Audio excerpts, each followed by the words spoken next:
There's too much here to do.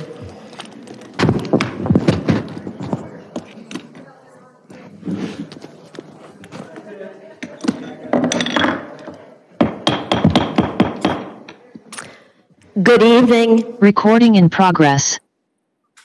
Happy, healthy New Year to everyone. Thank you for coming out tonight. I'm calling to order the City Commission regularly scheduled meeting of January 4th, 2022. I am going to ask the City Clerk to call the roll. Mayor Weissman. Here. Vice Mayor Friedland. Present. Commissioner Evans is absent. Commissioner Landman. Here. Commissioner Dr. Marks. Here. Commissioner Narodsky. Present. Commissioner Shelley. Yes. Mr. Wasson. Here. And Mr. Myers. You have a quorum. Thank you so much. I'm going to ask Ethan, I did see you walk in, didn't I? Will you please lead us in the Pledge of Allegiance?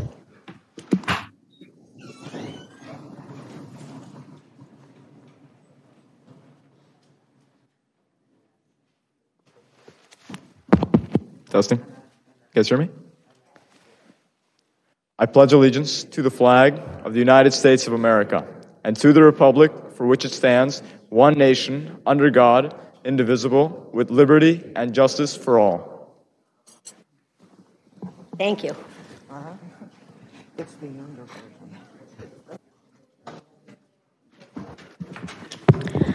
I'm going to ask the city manager if there's any additions or deletions to the agenda. Yes, Mayor, I have one deletion, item 5J. Okay. All right. The next order of business, normally we do employee service awards. There are none tonight. So our next item is the Aventura City of Excellence School update. Principal Anthony Tricala, please.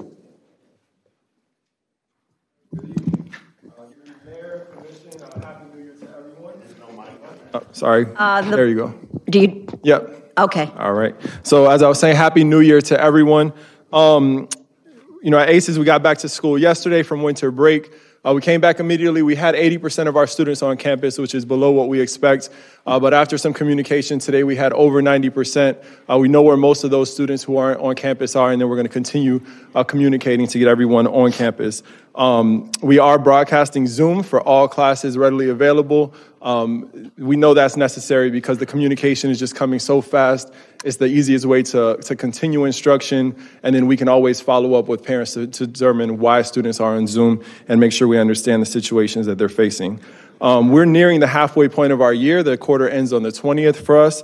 We're finishing diagnostic testing next week. We're going to use that data to know exactly where our students are at the midpoint of the year. Gives us about 2 solid months to refocus our energy based on that data, focusing on the specific needs of the students and making sure that we're getting them where they need to be before state testing occurs.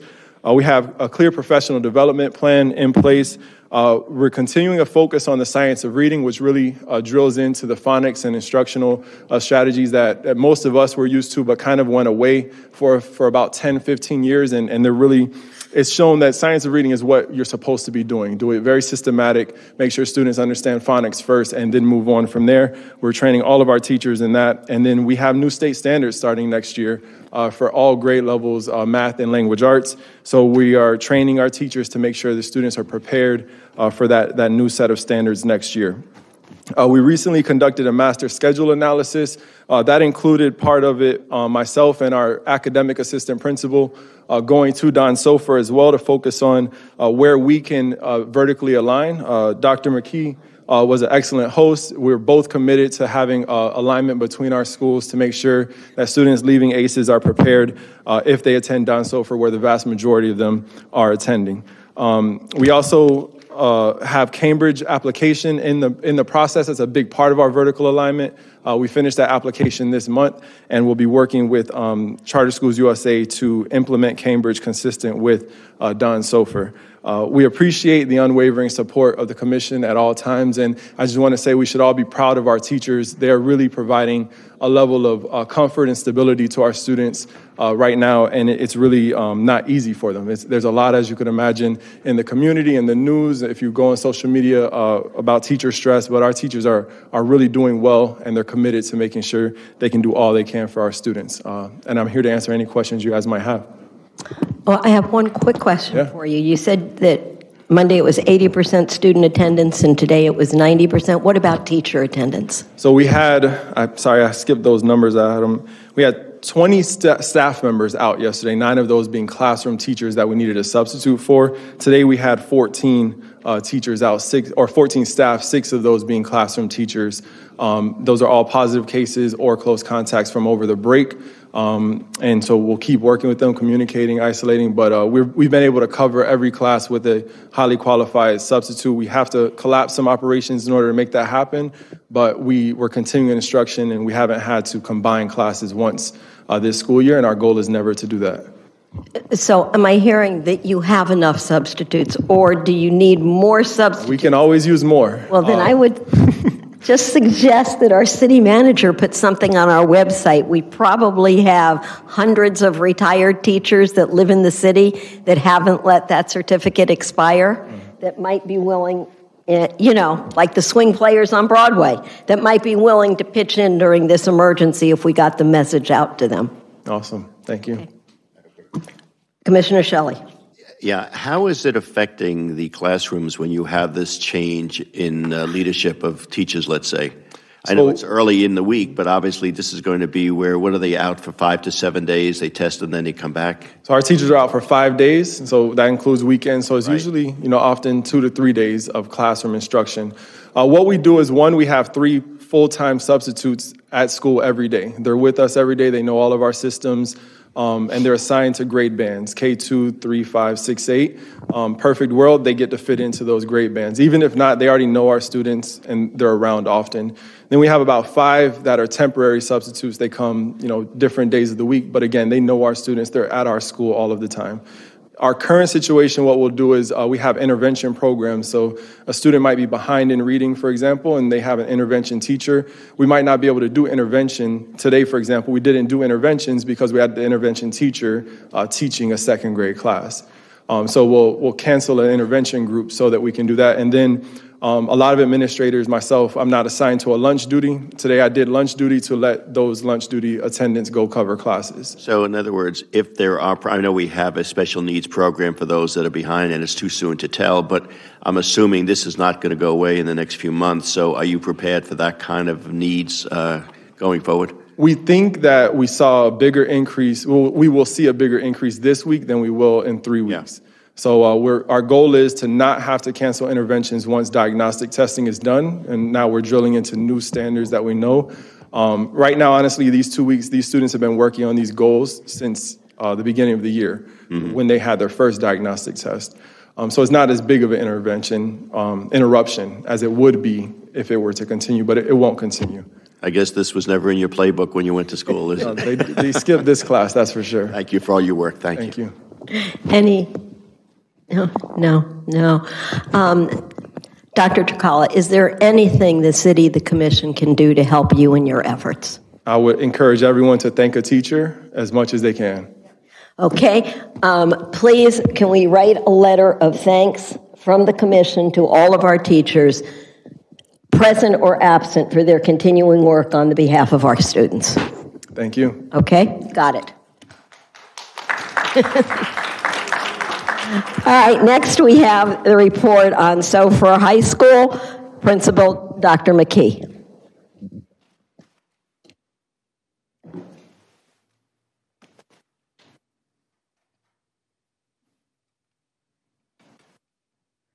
Thank you for the tall mic. Is it on? Let's see. Perfect. Great to see you all. Happy New Year and good evening. First of all, I'd like to start by thanking Dr. Turkala. It's sometimes daunting to think about how many things we have to do on behalf of our students to prepare them for life after high school, but just knowing that they have such an exceptional foundation coming from ACES is really fabulous. So thank you for that. Very reassuring. Also, we're really encouraged by the interest from ACES. I told you we were having this small open house. I thought, it won't be too crowded. We'll probably do it in the cafeteria and just get to know the parents, do some Q&A, and let them know some things about our curriculum.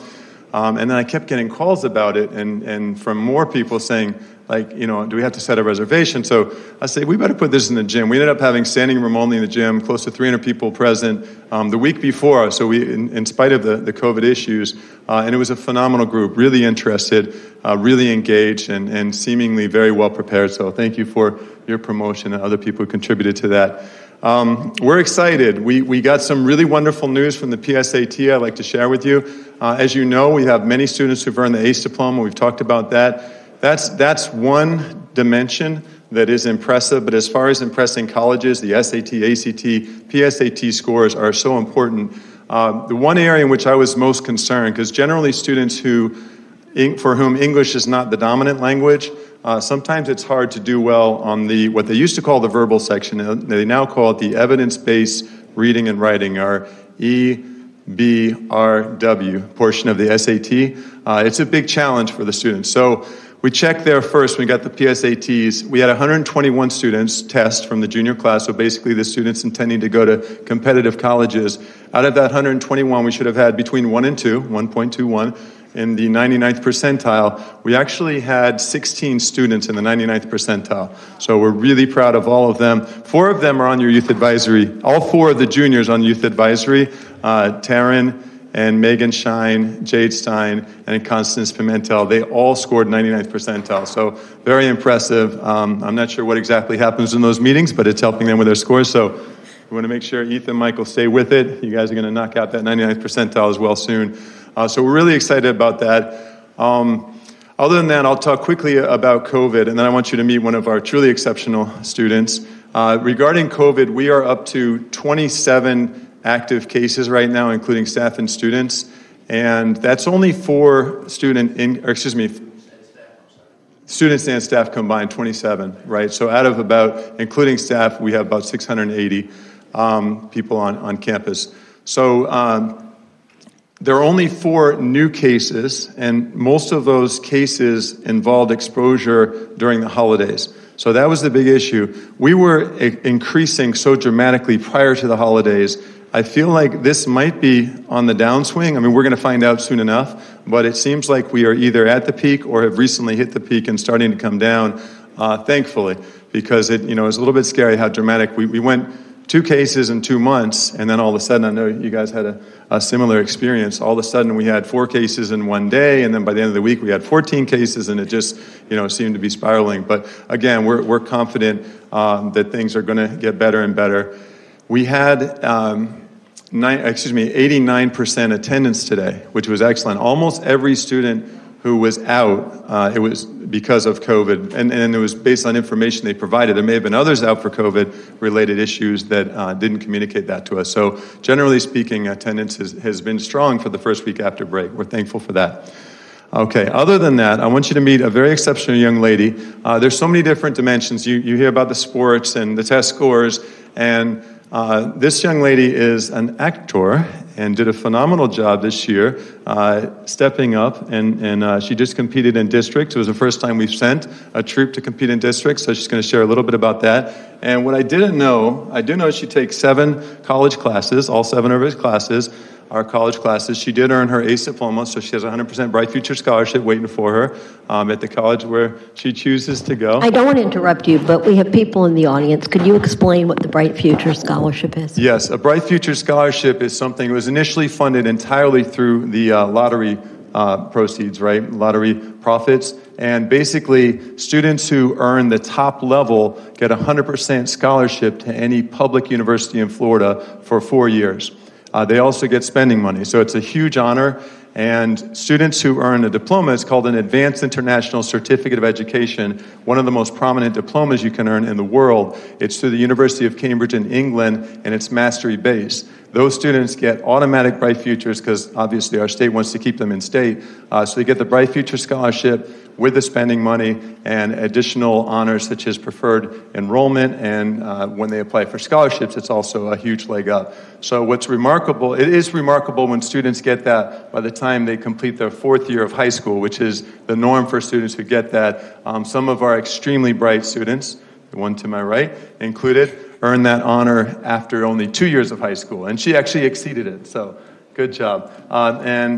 Okay, while you're coming up. So what percentage of your students got the ACE, have already gotten the ACE diploma? Okay, good question. It was 52, so over 25% of our current junior class got it at the conclusion of sophomore year, and we're hoping to double that for juniors.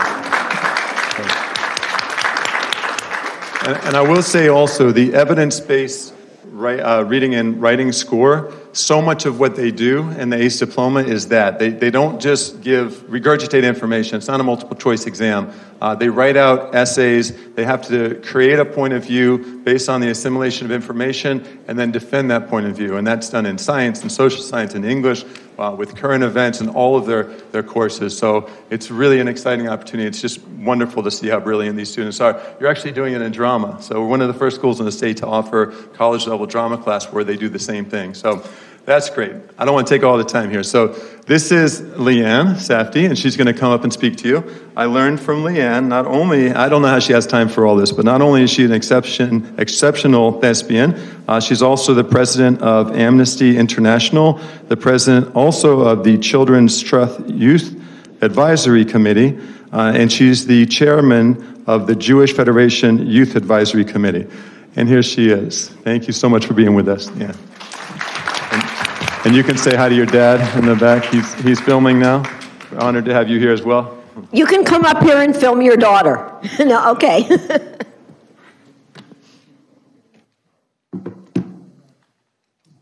Thank you, Dr. McKee. Good evening, Mayor and Commissioners. My name is Liana Safdie. I'm a junior at Don Sofer Aventura High School and Vice President of the International Thespian Honor Society. I come before you to share my pleasurable and invaluable experiences pertaining to our school's drama club and Thespian Honor Society.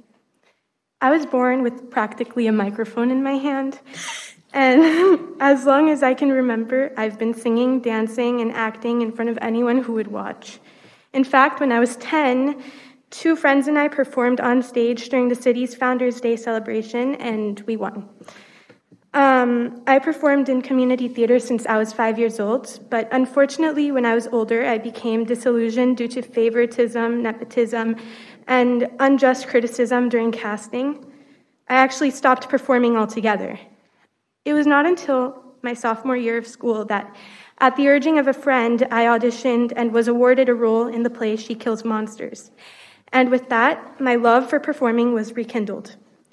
Our school went on to successfully produce the musical 25th Annual Putnam County Spelling Bee and Shakespeare's A Midsummer Night's Dream under the directorship and mentorship of Ms. Guerra. We, the students of Don Sofer Aventura High School, have the pleasure to bring to you this spring the musical The Addams Family, which I will elaborate more in a moment. But firstly, as some of you may know, our school's drama department had great success at the District 8 Thespian competition. Although we had the disadvantage of being a new club, our small troupe of performers succeeded in receiving multiple designations of superior, which in turn qualifies us to compete in Tampa, Florida at the state competition, which we hope to attend in March with the support of our city and community. In conclusion, I'd like to see you support the arts in March when we perform Addams Family. Thank you. Good evening.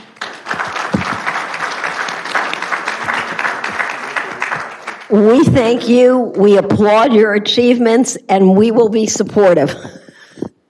Any questions? Any questions for Dr. McKee? Anybody? Okay. Jeff, if my math is right, I would assume that the 16 with the PSAT score in the 99th percentile are part of the percentage that passed the other test you talked about? Right. Well, that's a sub-test on the PSAT. So that's basically what it used to be called, just the verbal portion of the PSAT or SAT. So now they call it the EBRW. So 8% of our students are eligible to become Merit Scholarship semifinalists, probably? That's done on a different calculation, including math. And as far as recognition goes, we'll probably have about 6% get some recognition, whether it's just acknowledgement or semifinalists or finalists. Okay. Right. It's pretty amazing for the first years of school. It's a great start. Yeah, this class has really pioneered so many wonderful accomplishments for us. And we thank you for your hard work. Thank you. We It's do. my pleasure. Thank you so much. Hope you have a great new year. Thank you. Thank you. The next item on our agenda is the consent agenda, and I'm going to ask the city manager if he'd like to remove anything.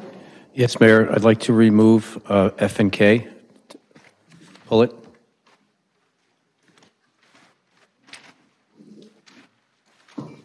Okay, then let me ask for a motion for the approval of the items on the consent agenda, excluding items F and J. Make a motion. 5F and 5. F and K. F and K. F and K. Yes. Did I? Okay, yeah, F and K remove, which will be removed for discussion. Can I have the motion? Made by Commissioner Shelley, seconded by Commissioner Landman. I'm going to ask the city clerk for a roll call vote. Commissioner Evans is absent. Commissioner Landman? Yes. Commissioner Dr. Marks? Yes. Commissioner Narodsky? Yes. Commissioner Shelley? Yes. Vice Mayor Friedland?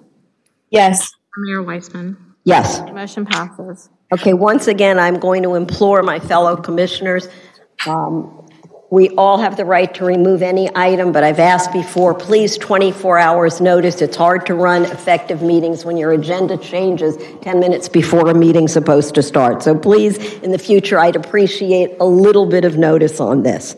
The agenda passed, and now we have item F. I'm going to ask the city clerk to read that item. A resolution of the City Commission of the City of Aventura, Florida, declaring certain property listed under the assets of the city as surplus to the needs of the city, describing the manner of disposal, authorizing the city manager to do all things necessary to carry out the aims of this resolution, and providing for an effective date. City manager, since you're the one who pulled it, do you want to speak about it, or do you Yes. want me to turn it to the commission? No, I'll talk about it. It was pointed out to me that both F and the next agenda item, I didn't mark in the resolution. There's a referral to an Exhibit A, and this item, I marked needs to be marked Exhibit A as the two lists of surplus property. So that will be adjusted if it can be approved. We'll add Exhibit A to the two lists of property to be disposed of. And Mr. Attorney, I have to vote separately on these two items since they were pulled, right? Correct. Okay, so can I have, is there any commissioner that would like to talk on this item?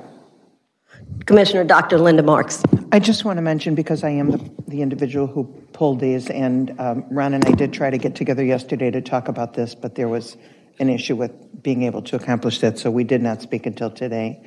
But I just want you to know that because the resolution refers to Exhibit A, I felt that it would be in the best interest of the city to actually add the exhibit so that we are voting, creating a resolution that actually has the proper documentation in it. And that's the same for item K as well. Well, I only seem to have one. Okay.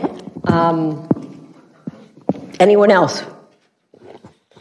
Then can I have the clerk do a roll call vote? Mayor, I believe we need a motion for the item. Motion made by Commissioner Shelley, seconded by Commissioner Landman. Commissioner Evans is absent. Commissioner Landman? Yes. Commissioner Dr. Marks? Yes. Commissioner Narodsky? Yes. Commissioner Shelley? Yes. Vice Mayor Friedland? Yes. Mayor Weissman? Yes. Motion passes.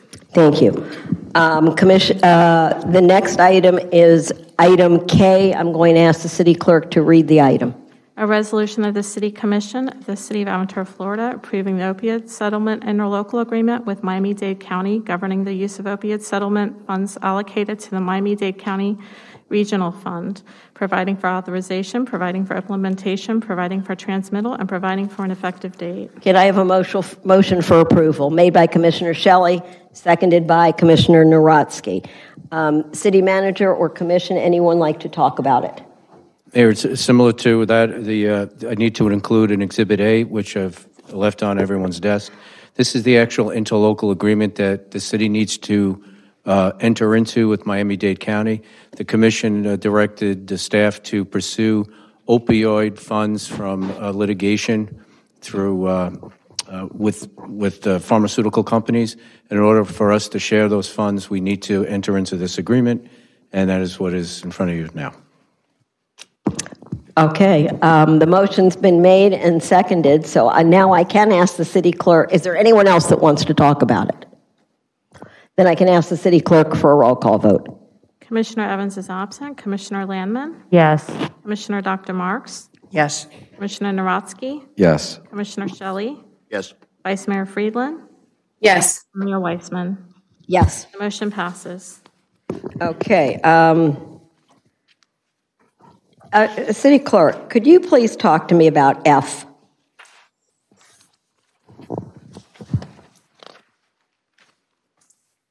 I'm sorry. Did you? Well, F is highlighted on my program, and... In the consent agenda? What? In the consent agenda? Yeah. Oh, that was the surplus property that we were disposing of. The exhibit needed to be written on the top of the two lists of property. So so we already approved it in the agenda, but it's appearing back on here. No, it's not, Bob. No, it's separately repeated again. Okay? But I'm going to assume we're finished with it. Back on this page, but I'll just forget that.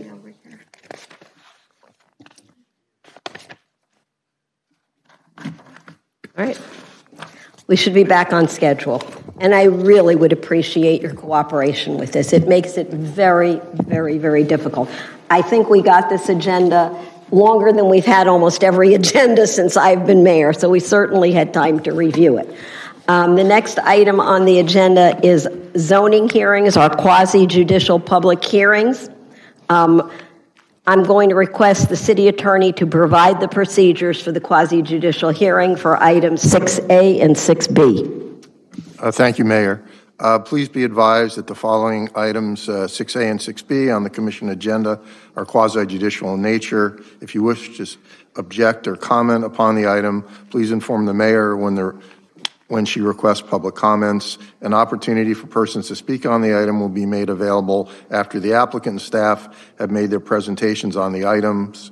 All testimony, including public testimony and evidence, will be made under oath or affirmation. Additionally, each person who gives testimony may be subject to cross-examination. If you refuse either to be cross-examined or to be sworn, your testimony will be given its due weight. The general public will not be permitted to cross-examine witnesses, but the public may request the commission to ask questions of staff or witnesses on their behalf. Persons representing organizations must present evidence of their authority to speak for the organization. Further details of the quasi-judicial procedures may be obtained from the city clerk. Okay, I'm going to request the city clerk to swear those in wishing to offer testimony on 6A and 6B. If you're planning on speaking on item 6A or 6B, I need you to stand up, raise your right hand, and be sworn in at this time. This is for either 6A or 6B, whether you're a member of the public or a lobbyist or attorney here for these items. And before you issue the oath, I'm going to request that if any of you standing have not given your name to the young man in the blue jacket at the back wall who's waving his hand, when you're finished with the oath, would you go back there and give him your name? Thank you so much. Go on, City Clerk. So anybody planning on speaking on items 6A or 6B, you should be standing at this time to be sworn in. Do you solemnly swear or affirm the testimony you're about to provide is the truth, the whole truth, and nothing but the truth, so help you God? Thank you.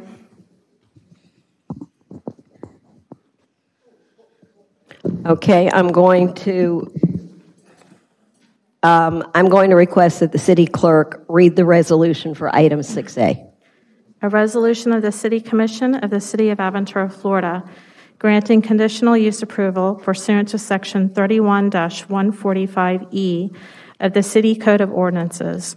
1, to permit a height of 21 stories for a multifamily residential building and 15 stories for an office building, where the City Code permits 10 stories, and to permit 5 stories for a residential building in a buffer zone, where the City Code permits 4 stories.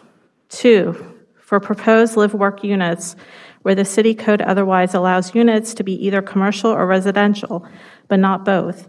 And 3, to permit 1,735 parking spaces, where 1,891 spaces is required by the City Code for the property located at 20801 through 20807 Biscayne Boulevard, providing for conditions of approval and providing for an effective date. Can I have a motion for approval of the resolution made by Commissioner Shelley? Seconded by Commissioner Narotsky. I'm going to request Community Development Director Kevin Klopp to please review the item. Prior to his review, I have to compliment you publicly, Mr. Klopp, on all the work you have done over the vacation on multiple items that we've had impacting your department. There has been no vacation for your department, and we appreciate your efforts. Thank you, Mayor. Okay. Please. Good evening. Kevin Klopp, Community Development Director. As stated by the City Clerk, this is the resolution for a conditional use request, application number CUP 2111-0001.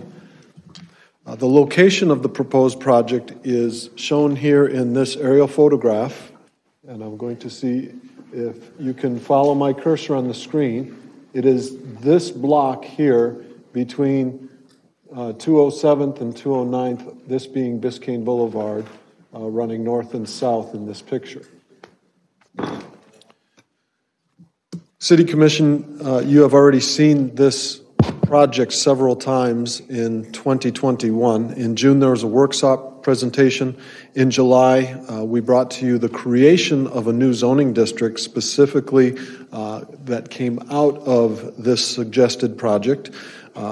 In September, we also did the second reading for creating that zoning district, and then started the process for this specific proposal with a comprehensive plan amendment and a rezoning, and that two items came back to the City Commission in October for adoption of the comprehensive plan amendment and the rezoning. So this is now the meeting for a conditional use, which would be the last time you would see this project before they could proceed with it. I wanted to quickly review what you did when you created the new zoning district called TC4, or Town Center 4. That new zoning district is for office-oriented mixed use and for redevelopment of office projects with additional uses in them. For example, they allow kiosks and outdoor vending when there's a lake in the area to create an amenity. The zoning allows for small-scale outdoor entertainment, a step-back height requirement to protect adjacent residential uses, on-street parking, ride-sharing, bicycle storage. These are all things that were brought into the new zoning district. And it increased the open space requirement from Town Center 3, which was previously created by this commission, by 10%. So now a site with TC4 zoning has to have 30% open space. So those were the zoning rules you put in place, and this project said they could meet them. The applicant does seek conditional use approval for a few things, as indicated in the resolution. The first conditional use request is for one extra story of residential building in the buffer zone. The buffer zone is that area adjacent to single-family residential. From what they're allowed is 4 stories. They're asking for 5 stories. It really fits better with the aesthetics of what they're proposing in this area. The 15-story office building where 10 is allowed by right, and the 21-story residential building where also 10 is allowed by right. So that's the first part of the conditional use request. The second is the live-work units, which you may recall you also added into the new zoning, which actually requires individuals that live there to also run a business there. That's in a building at the front part of the site along Biscayne Boulevard. And then the final part of the conditional use request is for a shared parking allowance, an 8% reduction over what would be required if you applied the pure calculation of parking requirements by use. And just to remind you, in the public, shared parking is because when you have restaurants, those generate parking at night versus offices, which generate parking during the day. So you don't need to have all the parking because they can share by uses at different times of the day when they're needed. The standards of review for conditional use requests are in section 3173 of the City Code. They're specifically mentioned in the staff report, which I submit for the record. But just in general, all 7 standards are met by this project. In general, the project is consistent with the comprehensive plan and the city's code. The public facilities are available to service the development, and the site plan provides for orderly development in character with the neighborhood. Real quick, and the applicant will do a much better job at this, so I'll leave it to them, but I wanted to show you this picture.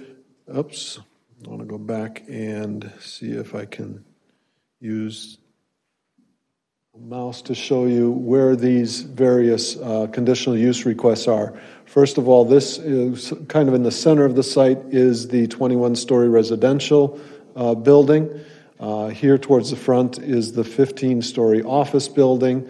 This is where the live-work units will be on the corner of Biscayne and 207th.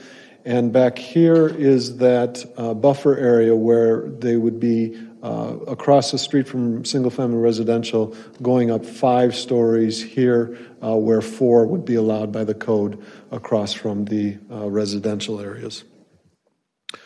There are a list of conditions in the staff report that we're suggesting are needed for this development to be approved. The first I wanted to point out is the applicant has agreed to modifications to Northeast 207th Street at Northeast 30th Avenue. That intersection has some lanes that could be improved in how they operate, in addition to a turn lane for the westbound to southbound movement there at 207th and 30th. Applicant has agreed to fund that. That's assuming the county approves the plans, and so far they've indicated that they're in support of that revision to that intersection. I do want to say that's not the only potential traffic improvement that would be required, but this is one that we specifically have been wanting to see there, and the applicant has no problem with it. They've also agreed to fund expansion of the city's freebie service, and I do want to mention that condition is being asked to be revised slightly from what's in your package right now, where it says 3 years at $120,000.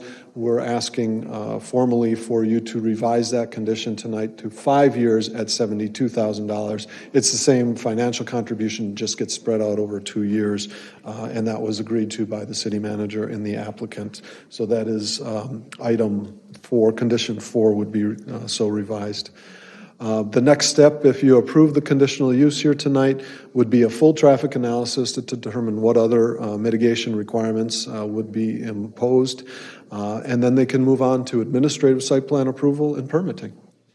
I'd be happy to answer any questions, and I know the applicant is here and can provide a fuller presentation of their project. Next on my order, I'm going to ask the applicant if they have any comments, and then I'm going to turn it to the commission.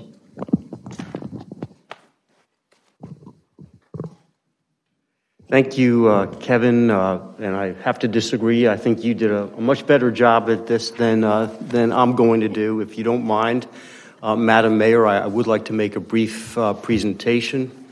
Madam Mayor, Commissioners, Jeff Burkow with the firm of Burkow, Riddell, Fernandez, Larkin, and Tapanis, 200 South Biscayne Boulevard in Miami. Here today on behalf of the applicant team, including Jeffrey Davis for ownership, our architect, Roberto Bezold from Ziskovich, Tim Plummer, our traffic engineer, Barry Miller is our landscape architect, my partner, Mickey Marrero, and my colleague, David Butter. Do we have this loaded with our presentation? Yes. Okay. Okay, thank you. So we're happy to be back before you to discuss this project located on Biscayne Boulevard between 207th and 209th. You've seen this several times, as Kevin mentioned, and the property, I would like to say, thank you, Kevin, is 10.5 acres in size. You see it on the screen.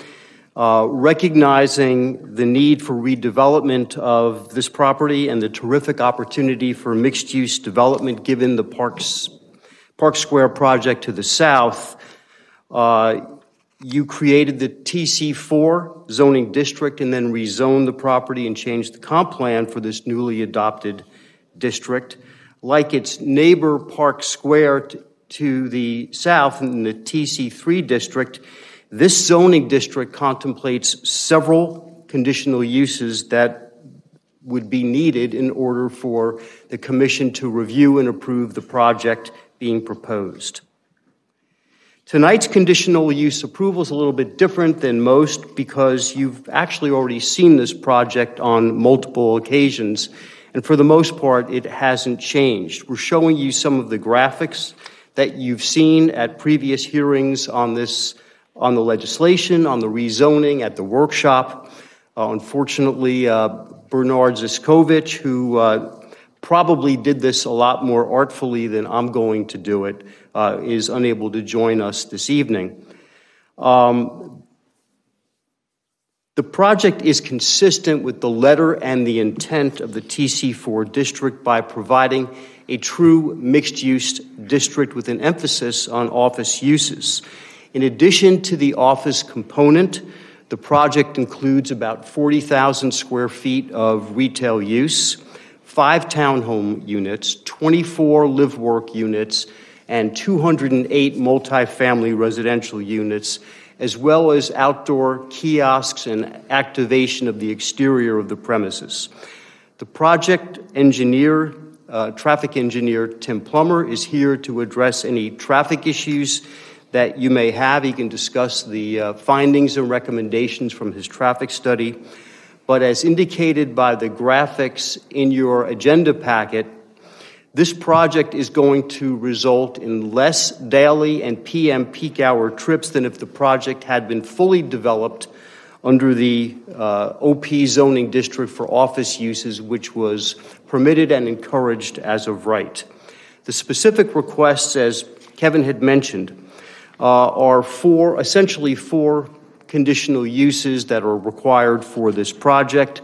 The height of over 10 stories for 2 buildings that exceed 10 stories in height. You can see from this slide, the residential tower, 21 stories at this location. Let's see.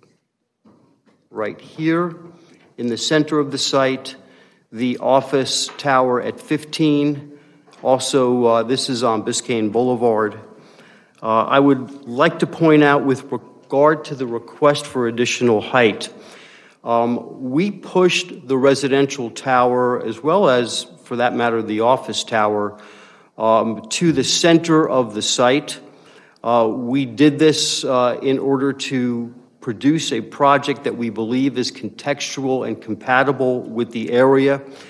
The created height allows us to maintain and enhance the pond and the open space that we are maintaining on the ground level. We were not required to maintain that. It's not needed for environmental purposes. We could have said, you know what, we'll put a building here and reduce the heights, but that wouldn't provide the excitement and the activation for the project. In fact, this project has 30% open space as opposed to Park Square to the south that has 20% open space. So based on that, we believe the additional height is justified. There is, It's the activation of the exterior premises. I did want to show you this. This is the ground level view for our request relating to the height of the townhome component of the residential units. Here, the maximum height would be 4 stories. We're proposing a nominal addition of 1 story, which is sufficiently set back 10 feet more than the current than the current uses, and it's designed to better screen the parking garage. We did that to allow the 5th level to screen the parking garage. We have the live-work units. Let me go back one. It's here. You can see it from the ground level. This is another view from Biscayne Boulevard. The live-work units are allowed in TC4 zoning with a conditional use approval, subject to compliance with 10 criteria that are incorporated in the code. We are requesting approval, as I mentioned before, for 24 live-work units. They'll all be in this building in the southwest corner of the site. This use is going to allow emerging business owners and entrepreneurs to work from home while legally obtaining a business license, which you can't do today, or you couldn't do outside of this district, using a limited portion of their residence for their work. And our hope is that once their businesses grow, they'll be able to transition into the project's office space. And then the 4th conditional use request is for a parking reduction. TC4 as a mixed-use district naturally allows for a reduction in individual use parking requirements pursuant to a conditional use approval. The parking condition reduction that we're asking for of 8% is supported by the mix of uses as well as the multiple transit routes serving this area. There are 9 different transit routes, whether it's Dade County, Aventura, or Broward County, that serve this area. I would also point out that today's code is very rigid, somewhat antiquated, does not recognize things like ride sharing, telecommuting, and working from home, which we are now experiencing. Yes, COVID brought it on, but we're not likely to return to the previous conditions. And I think working from home is going to be a thing of the future. And the code just doesn't recognize that or other traveling patterns. Town centers and mixed-use districts are intended to reduce reliance on the automobiles. Park Square to the south also has shared parking. There, the shared parking reduction was 15%. We believe it has worked out well. There are problems with valet parking, admittedly, but everybody does have parking, and the parking does accommodate the uses in the project. Here, with the predominantly office space, which is different than Park Square, that means that on nights and weekends, many of those spaces are not going to be used and they're going to be shared by other uses. We also have, as Kevin pointed out, ride sharing, bicycle use, and on-street parking that helps reduce the demand on parking. And we have also agreed to contribute to the freebie over a period of 5 years. And we asked for it to be expanded for 5 years because we're not likely to be open and having an impact on traffic for at least the first 2 and perhaps 3 years of those 5 years. So, in summary, we believe all of the conditional uses satisfy the criteria for conditional use approval. Staff supports all of those requests as indicated in your staff recommendation. We've been working closely with them to address any potential concerns. We have agreed to the revised Condition 4 regarding the freebie. Our entire team is very excited and anxious to get this project started in 2022. We hope we have your support. We want to thank staff for working very closely with us, Kevin and Ron. Jeffrey Davis is here on behalf of ownership if you have any questions for him. Thank you for your time. I hope I didn't take too much of it, and we're here to answer any questions that you may have. Thank you. Very thorough. Commissioner Shelley? Just a few questions, Jeff. You had made a... Could I please ask you to put your mask on if you're in City Hall?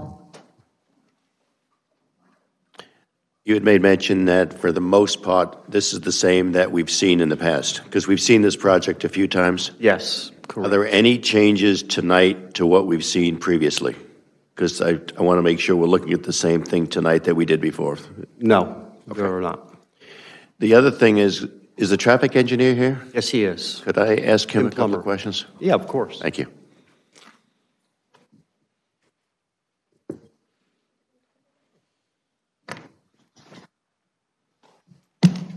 Good evening, Tim Plummer with David Plummer & Associates with offices at 1750 Ponce de Leon Boulevard. There was mention made by Kevin about a certain intersection that will be modified, but I'm assuming there's quite a bit more road work or other contributions or other changes that have to be made from the impact of this from traffic. Now, I realize we don't have a level of service situation that governs expenditures as such or turn lanes requirements. So what other requirements are being put into this project, or what other areas are you going to be doing to enhance traffic or enhance intersections, lighting, turn lanes, deceleration, et cetera? So we're looking at all those issues in the traffic impact study, and that's being under review by the city right now. Okay. So there are requirements for turn lanes at driveways and those kinds of things that we will be looking and need to address. Okay, so that we're not at that point. Right now, this is a resolution to go along with what we've already seen. Is that it? Yes. All right. Then the other question. If I can just add, yeah. Tim, as Kevin mentioned, the intersection improvement at 207th and Biscayne is not the only improvement that may be required as a result of your study. And that's why I'm asking the question, because it was confusing when Kevin said that's what we're getting, and it seems strange that a project of this magnitude would only have one turn lane or one intersection.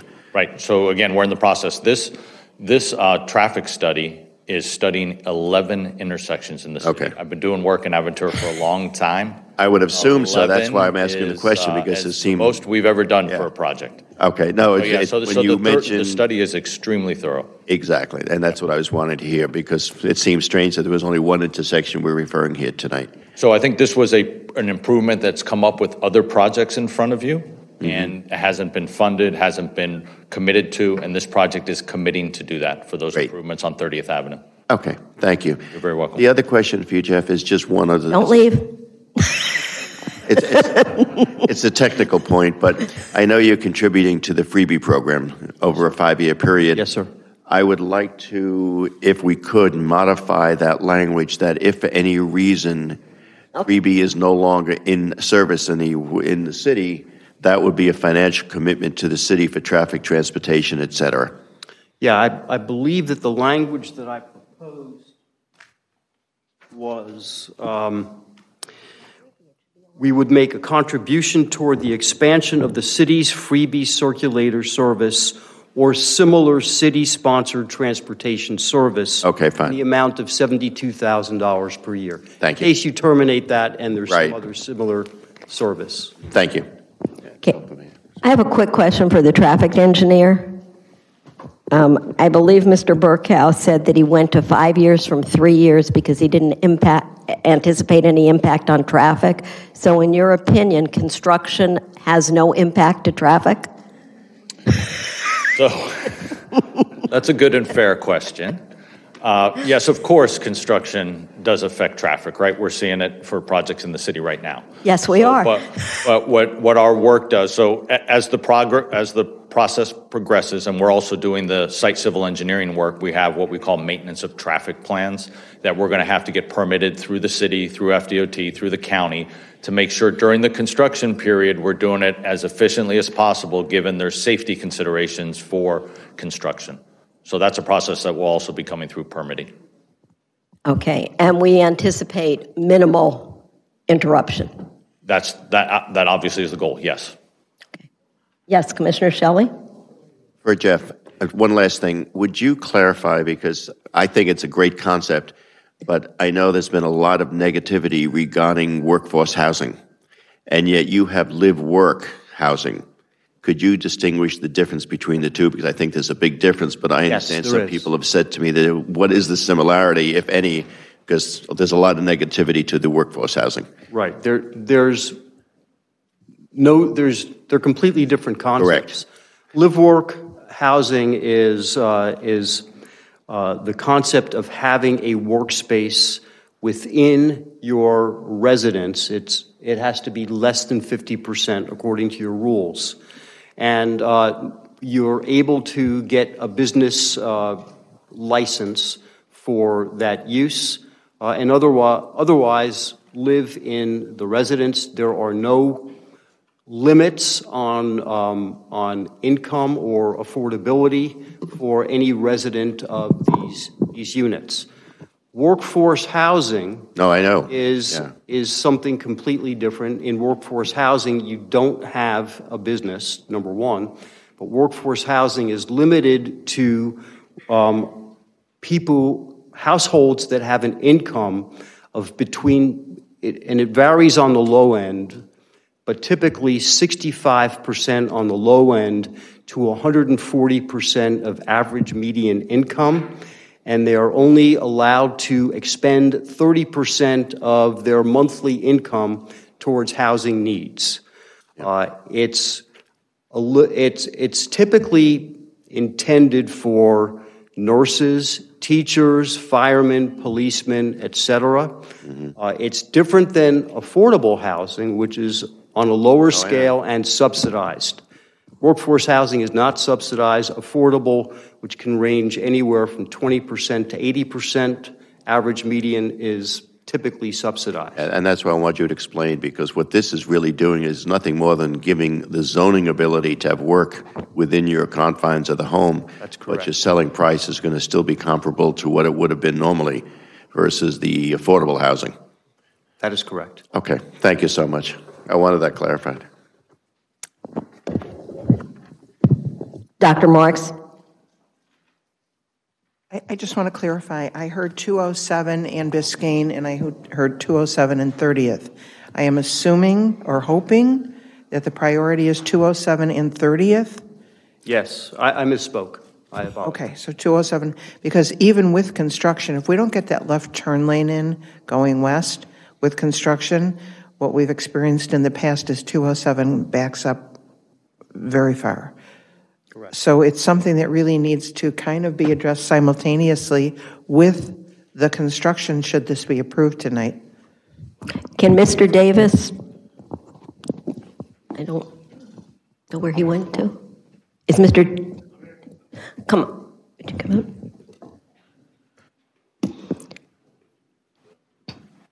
I believe what I heard is Dr. Marks asked for some kind of assurances that 207th and 30th would proceed in as much haste as possible. Well, preferably before the big trucks and, the big equipment arrives, just because we have had the pleasure of experiencing that delay with the building of the property just directly south of you. So is that something that can become a priority? Yes, we can make it. Yeah, we've committed to do it. We've committed to do it, so we can do that as one of the first things we do when we pull our permits. And so when you're preparing the site? Absolutely. Okay, so that's question one. Question two, Jeff, you mentioned, just for the audience's information, you're asking for 156 fewer spaces than what was required before.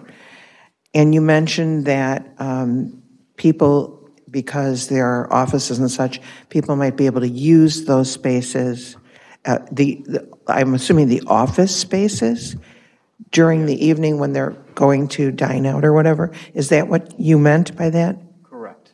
Okay. But is this a public garage where people would be able to pull in? Or is this a gated garage? In other words, this is a commercial building that you're talking about in terms of sharing spaces. So I just want to understand how that sharing would take place. Yeah, well, typically, We haven't worked out those details yet.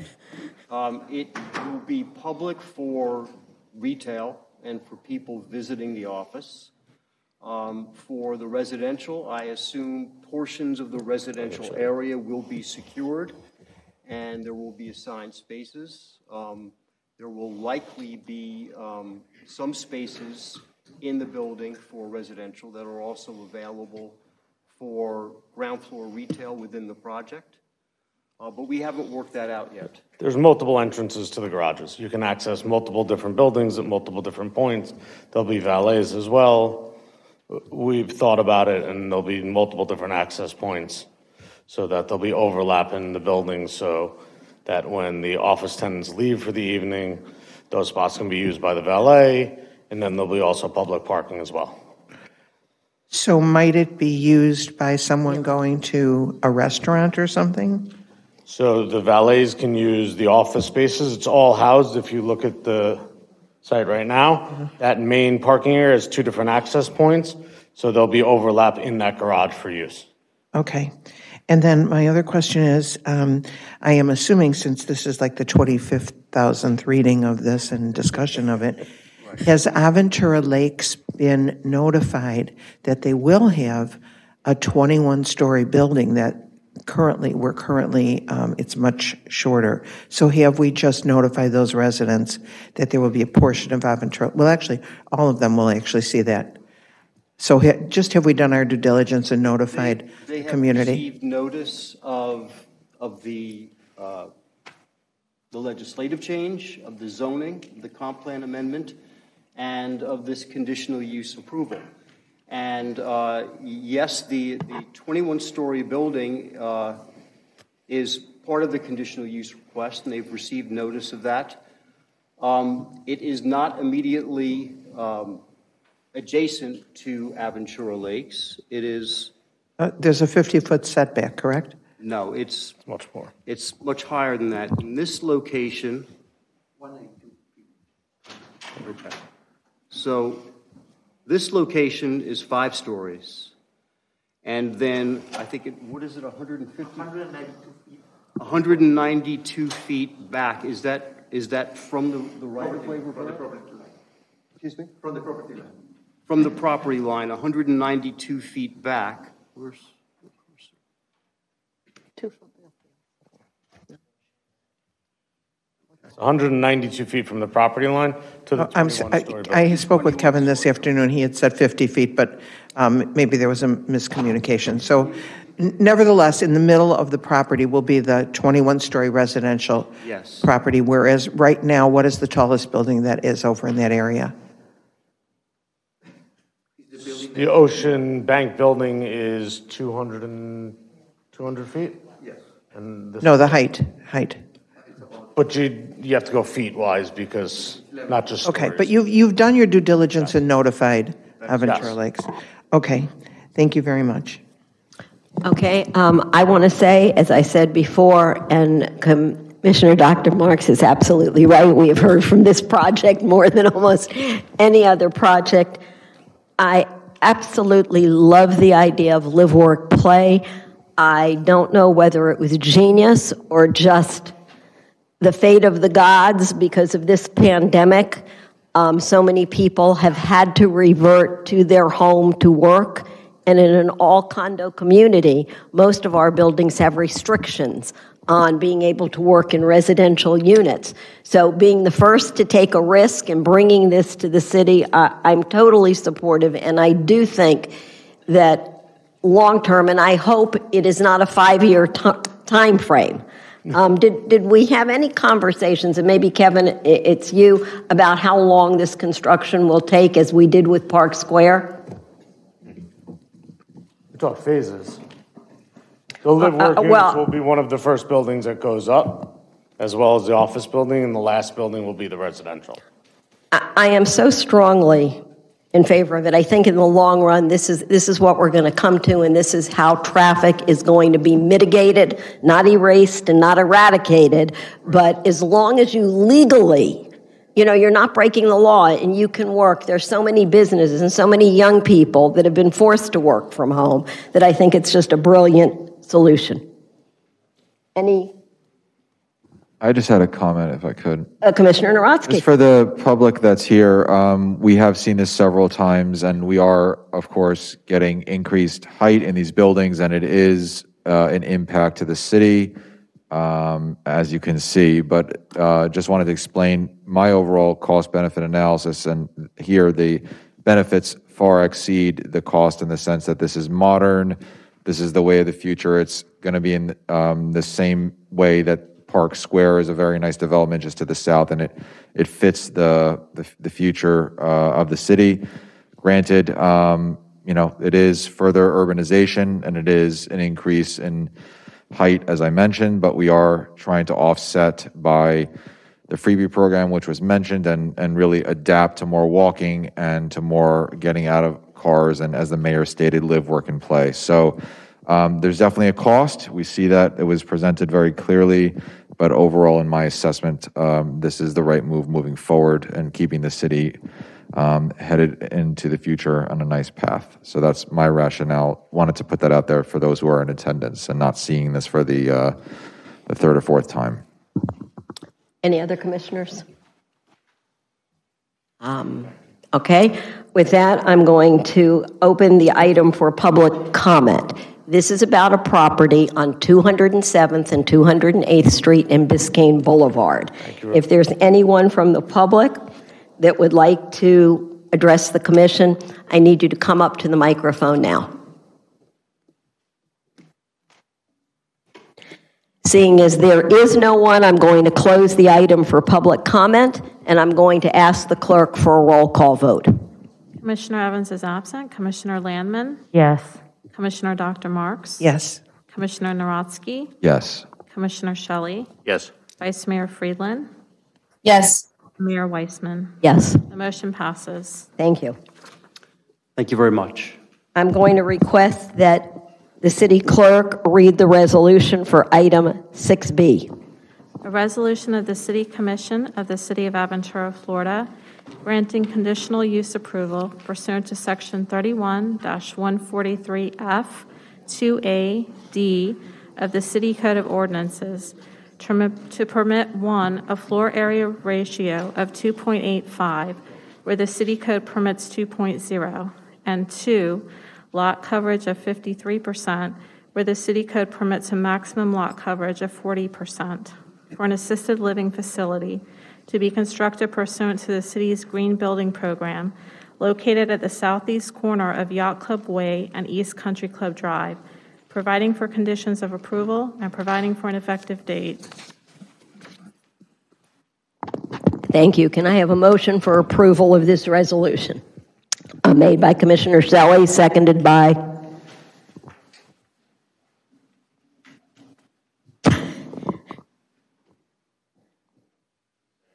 No, I don't. Do I have a seconded by Commissioner Landman? Okay, I'm going to request the Community Development Director, Kevin Klopp, please review the item. Thank you, Mayor. I forgot we already swore in for both items. Kevin Klopp, again, Community Development Director.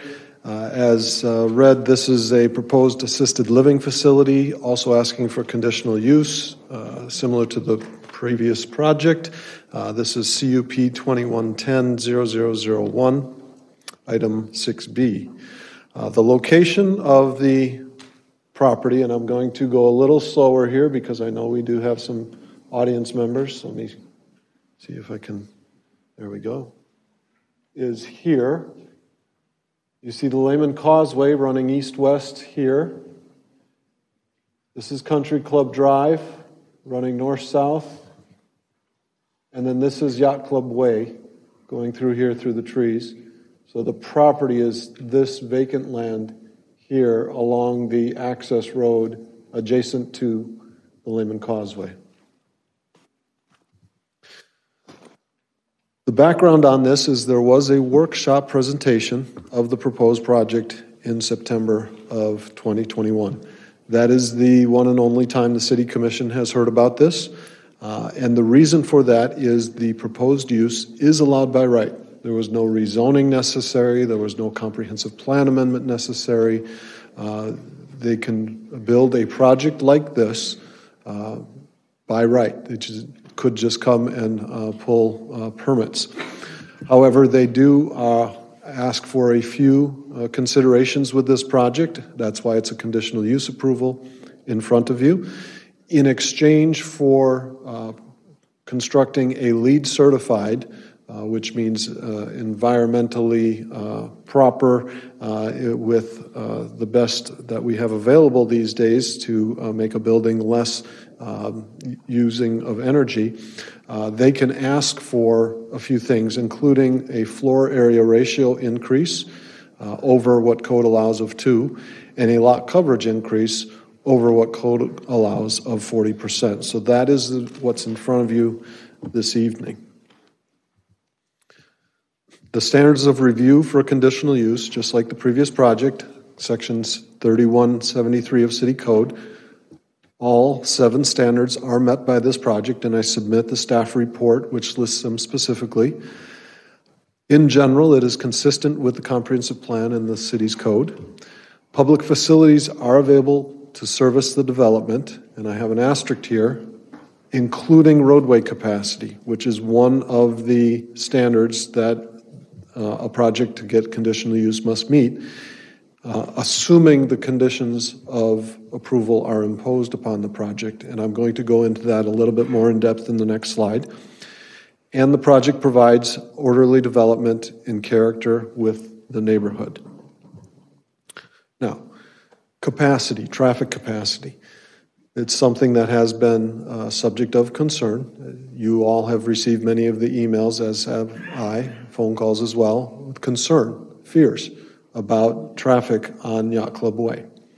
The preliminary traffic analysis indicates that an estimate of 35 peak hour morning trips and 46 peak afternoon trips is what this project will generate. That's less than a car a minute. And that is because of the conditional use.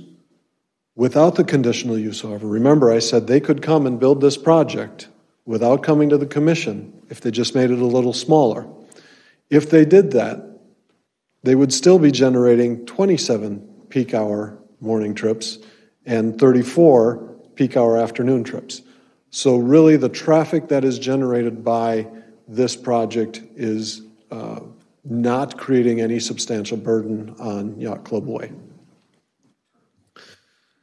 Now, I want to explain this with the picture here on the screen, if I can get the mouse to come up again. So Yacht Club Way is here, and there's currently a median, and then a bridge, and then all of the development here, Mystic Point, etc., in these larger buildings, use this as their access way. Okay? So the concern about emergency traffic capacity was one that I heard, that you all heard, and I sat down and I met with a number of residents to talk about this. And the applicant has agreed to come up with an emergency protocol, ways to make it even safer than it is currently. This development on its own will do that by providing 2 median cuts for relief of traffic during an emergency, where if emergency vehicles need to get in and there's cars on that roadway, now there's going to be a place for them to turn around, whereas currently there's just a solid median. So this will actually enhance the emergency capacity on the site. Could you explain that again? I'm sorry? Could you explain that again? Certainly. So right now, get my mouse up again, there is a median that runs from Country Club Drive all along Yacht Club Way to the bridge. So if there's an emergency and cars are stacked up here on the entrance into Mystic Point, there's difficulty in getting emergency vehicles in. Now, once this project is developed at this location, there's going to be a median cut for their exit and a median cut for their entrance in that median. So what that means is there will be a relief valve for cars that are stacked up here on Yacht Club Way as a result of this project. Okay? Now, here is the proposed project, and I want to point out the conditional use requests are a little different than the previous project where I could point to the height of the buildings, et cetera. In this case, they don't need any conditional use approval for the height. What they need is for FAR. And I know FAR is a concept that is sometimes hard to grasp, floor area ratio. Really, it's about the bulk of the building. Okay, how much of the lot and how high and how bulky can the building be? They've done a very nice job of articulating the building, different heights, different setbacks. So, in my opinion, it's a very attractive building, and the FAR is certainly appropriate. As you can see, it is not an appearance of any overly bulky building. But that is really the lot coverage. How much open space they're going to have is reduced from what the code would require, and how much floor area or bulkiness they can have. I'm sorry, Mayor, may I ask a question? I'm sorry. Go ahead, Commissioner. For Mr. Club, the tall, just so I'm clear, the tall building there, that's Mystic, correct? I'm sorry, I couldn't understand the question.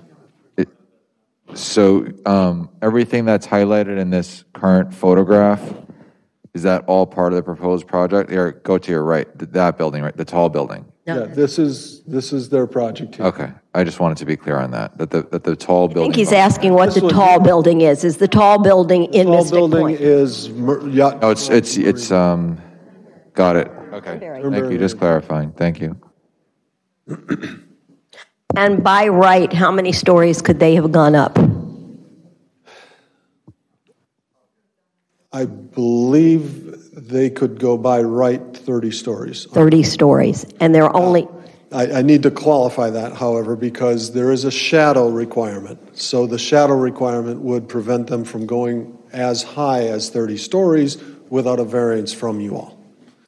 Okay, and the highest one of, and I'm going to call it 1, 2, 3, 4, 5 levels. The highest one is how high? 14. 14. Or it could have been almost up to 30. Okay. Please continue. Okay. Real quickly, here is the site plan. And what I want to explain is two, what I would call de minimis variants, de minimis variances that they are requesting that are not in front of the commission for approval, because by code they can be approved by the city manager, but I don't want you to not know about them. And the first is a shadow variance. Right here is the property line of the property across the street. Okay? They are putting about 3 feet of shadow into their landscaping with this building. Because of the LEED certification that they would acquire, the city manager can grant a what's called de minimis or minor variance to that architectural standard. And then down here, let me get my mouse up, here we go. There's a line here that you can barely see that runs along the building. That is their setback line. These balconies are within that setback. Now, these balconies are 3rd floor and above, and they're only the balconies, but they're in that setback. Those are 2 administrative variances that they would be requesting from the city manager, assuming that you all grant the conditional use for the additional floor area and the additional lot coverage. I just wanted to mention those 2 things in full disclosure. Now, there are numerous conditions of approval that we have added and proposed for this project. This is as a result of the meetings that I had with the residents that were concerned, and those that I've met with have read these conditions. They understand that we listened, and we came up with ways in conjunction with the applicant to address those concerns. And that's why the list of conditions is rather long. This is just a summary here on the screen. The applicant will improve the lighting along Yacht Club Way. They will improve the pedestrian amenities along Yacht Club Way. As I mentioned, they will prepare a protocol for large-scale emergencies. They will provide an emergency maintenance of traffic plan. And I do need to mention, there was a Scrivener's error in condition C, which said the development to the east of the proposed development would be studied and mitigated. It should have, I'm sorry, it said to the west, it should have said east. So I'm putting that in as a request for the commission to correct that Scrivener's error to say east of the proposed development. There will be traffic signal timing improvements required, and they will also be looking at the school bus and delivery truck impacts on traffic and proposing how to mitigate that. So the next steps, if this is approved tonight, would be a full traffic analysis and mitigation requirements, administrative variance, as I mentioned, the shadow and the setback, and then they can move to site plan approval and permitting. I'm available for any questions, and I know the applicant is also here to present if they need to. Okay. I do need to disclose that I've had ex parte communication. So, Kevin, when you said that September was the only time we've heard about it, at the request of one of our residents, Marge Rosenblatt, I drove the property, and I am responsible to the citizens to disclose that. I've also received close to 200 letters about the project detailing numerous aspects that the community was concerned about. Kevin, I know that you spent your Christmas vacation with our residents trying to, number one, understand what their concerns were, and number two, trying to work out remedies for the concerns. And I deeply appreciate the time and the effort that you took when almost everybody else was off work to meet with our residents. I'm going to open this now to the applicant. If the applicant, Mickey, has any comments about it, and then I'll open it to our commission.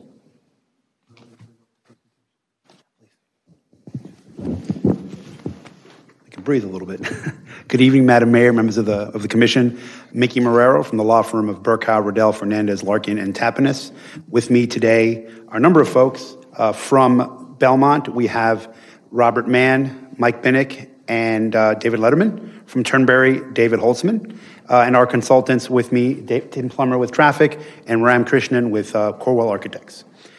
Ram will do the majority of the presentation of all these beautiful images, but I would like to introduce the project and explain to you why we're here. Kevin, as usual, did a wonderful job of explaining to you what the requests are and why we're asking for what we're asking and how we've gotten here. But I want to tell you a little bit more about how we got here.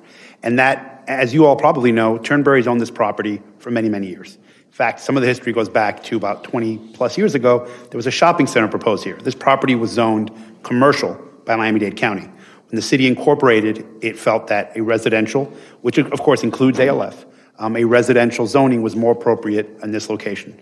And through that process, the city rezoned it RMF4. That's where we get the additional heights, the additional residential density. And over the years, Turnberry, as the lawyer that's worked with them for many years, they've talked about what would be best for this property. A few ideas have come up. This is the one that our client believes that the community really can benefit from, and something that really makes sense here. Obviously, we've heard from some folks rather see nothing. The impact of anything is more than the impact of nothing. But I think as you heard from Kevin, and as you'll hear from our traffic consultant and others, this is a project that in its impact and in its addressing of needs, we believe is the right fit. Now, as to what the needs are, the question was asked at the workshop, why do we need another ALF? I think it was Commissioner Narodsky that asked that question. And we answered it, but did a little more research to answer it in a little bit more of a quantitative way. Our data has shown through our consultant Belmont, who's obviously developed in Fort Lauderdale. They're open. They're building right near where I live, down south in Coral Gables, and they hope to be here. The need is significant here. Within a 10-minute drive of this site, there's 18,000 residents of age 75 or over. Of those, over 4,500 have some degree of Alzheimer's. That is a need that seems to be addressed by the 5 assisted living facilities that exist in the area, but it falls way short, and that need is going to grow exponentially soon. The existing 4 existing, one that's going to be open soon, ALFs within that same area, have 950 units to account for the 18,000 residents that might use those units. Of those 950 units, I think about 73 is the number, maybe less than 75, are for memory care. That is the need that we believe is going to be a most pressing need going into the relatively near future, and that is the type of service and the type of care that is provided by the Belmont Village. There is independent living, assisted living, and memory care. And it's a social care system. It's not hyper-medical. It's not skilled nursing. That is a different thing. That was asked, but that's not what we are. It's not what I say we, but Belmont is. Belmont provides a social care program that allows people to enjoy some what may be difficult years, but to enjoy them and to be under the care that they need and those different degrees of care. As to what we're asking for and what the project includes, while we are meeting the requirement for parking, as you saw from what Kevin showed you, the traffic, although again, anything is more than nothing, the traffic and the amount of parking is really, as we say the word, de minimis compared to other uses, for example.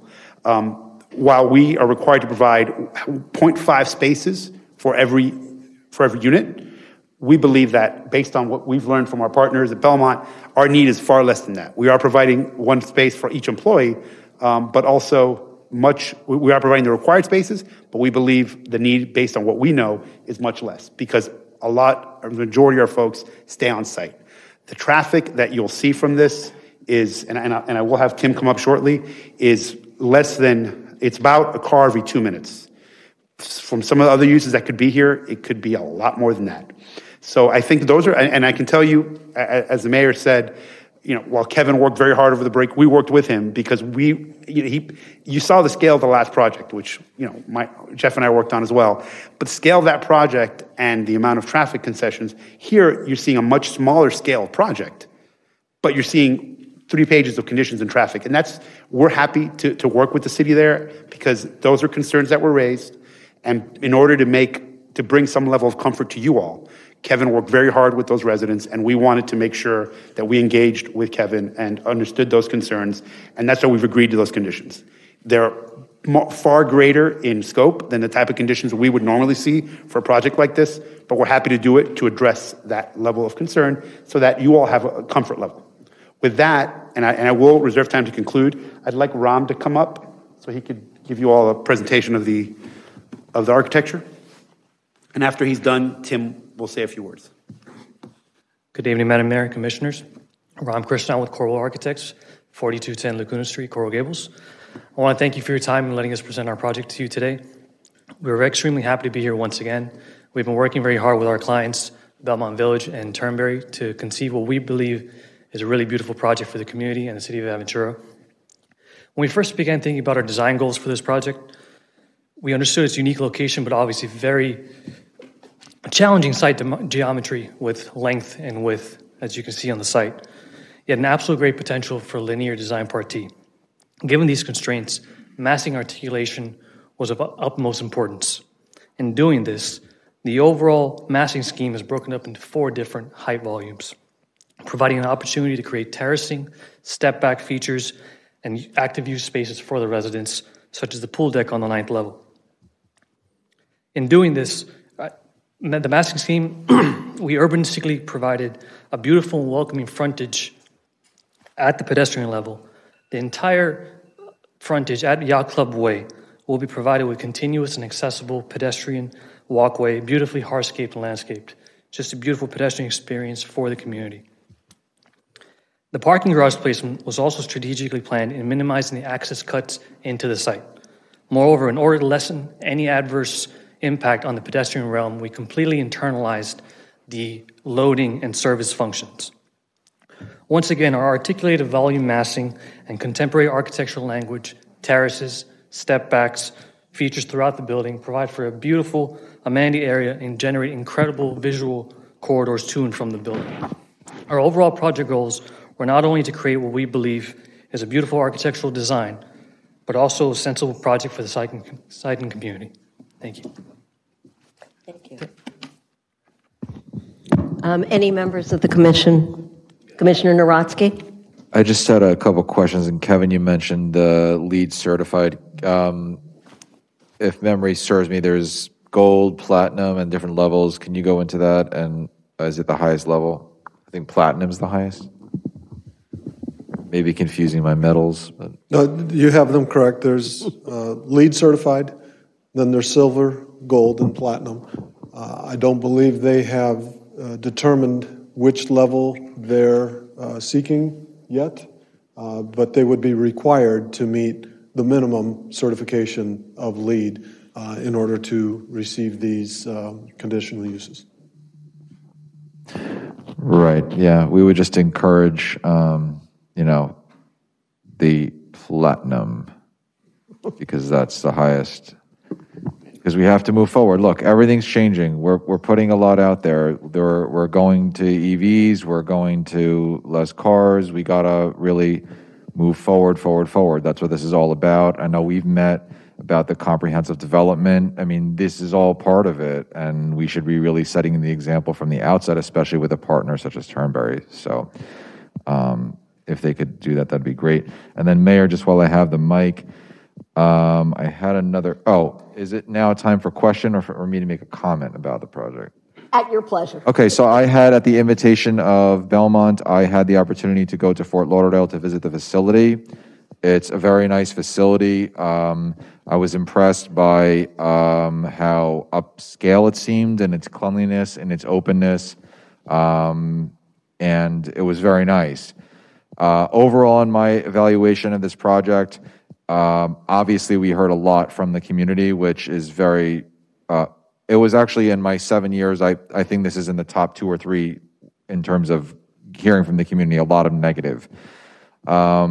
And I am very conflicted. I walk by that site doing the loop. I'm familiar with the traffic, visiting friends in Mystic and along Yacht Club, and it kind of pains me to see, oh my gosh, here's a tiny sliver of land right along the Lehman Causeway. We got to build on it, or we got to, why are we doing that? But I think Mr. Marrero pointed it out, and Kevin, your synopsis is accurate. I mean, I'm very, very torn about it, but that's their property. They have the right to build something. This is a very nice project, and I visited the one in Fort Lauderdale. There is a need for it, and it's nice. So I just want to let, for all those in the public here, received everything, and I understand it's very painful to see, especially in your backyard, the concerns about the congestion. At a certain point, do we want high-end things? Do we want nice things? Absolutely. We just approved a massive project. Does it contribute to congestion? Yes. As council pointed out, having the ALF here, that's less cars, it's less trips. I visited, most folks are there. They're not going in and out. It's staff that's coming in and out. And for what could be here, this is kind of loss mitigation in a way in terms of what we're trying to do to minimize impact.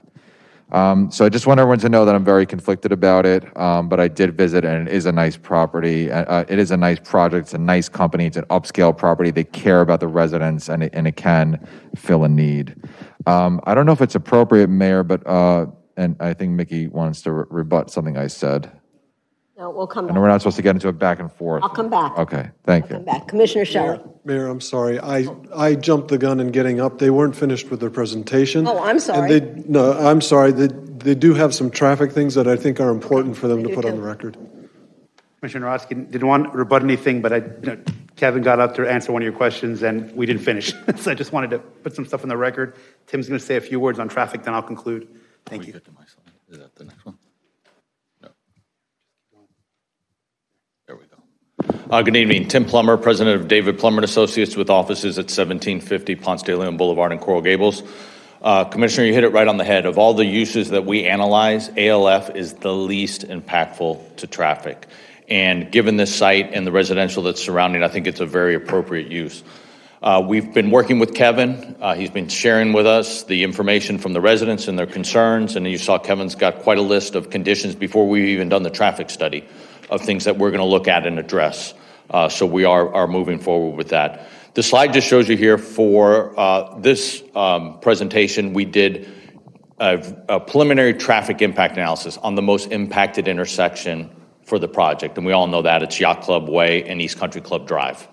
So we took a look at that, and based on existing conditions, as you can see in the chart on the bottom, the existing conditions are well within the city's adopted level of service standard. So then we just looked at the future when the project's there. And now the future just doesn't include the project. The future also includes 3 other projects, traffic impacts there. The Esplanade, 3050 Aventura, and the Yacht Club that are all coming. That traffic isn't to this intersection yet, but we included that as well. So in the future condition at this same location, as you can see, the morning and afternoon peak hours still fall way within level of service C as opposed to level of service E within all the standards for the city's comp plan. Now, we've got a lot of work to do still, just like the previous project. We've got a traffic impact study to do. We've got an approval on the methodology from the city and the city's consultants. This minor traffic impact project is doing 7 intersections, so we're going to do a comprehensive study as well. It'll be a 2024 analysis looking at the morning and afternoon peak hours, not just at Yacht Club Way like we did, but 6 others. And then we're also going to do a maneuverability study to make sure service vehicles can get on and off the site adequately. And I'll be here to answer any questions you might have. Thank you. And very briefly to conclude, just a couple points. I just want to point out that you mentioned LEED and the green building program that the city has. We're able to ask for these things because we're committing to LEED. It gives us the ability, and many projects you've approved over the years, you've been a leader as a city in green incentives and green projects because of those incentives. While we cannot commit, and we will strive, Commissioner, for platinum, as you probably are aware, when it comes to permitting, we see it. Platinum is something that's wonderful. It's very difficult to achieve. It's all point-based, and some projects just don't have the ability to get that many points. I can commit that we'll do gold. And gold is almost platinum. We'd love to be platinum. It's a great seal to have in your building, but committing to it, I think is problematic. 18 karat? Yeah, but it'll be a great gold building for sure. That we can commit to. And I just want to clarify one thing. It's actually the tallest height of this building. At one point it was 14. It is 11 stories, as Ron pointed out. 11 stories is what the building is right now. That's what we're asking for. And with that, we'll conclude. And obviously, we're sure we'll have some questions to answer, and we're happy to do that. Thank you. Commissioner Shelley, you're still recognized. I do. Yeah, Kevin, if you may.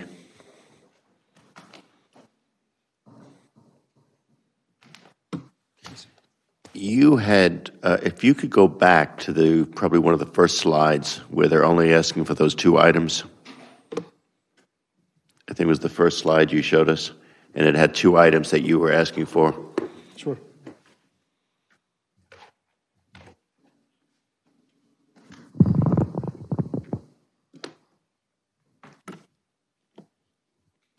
That. Yeah.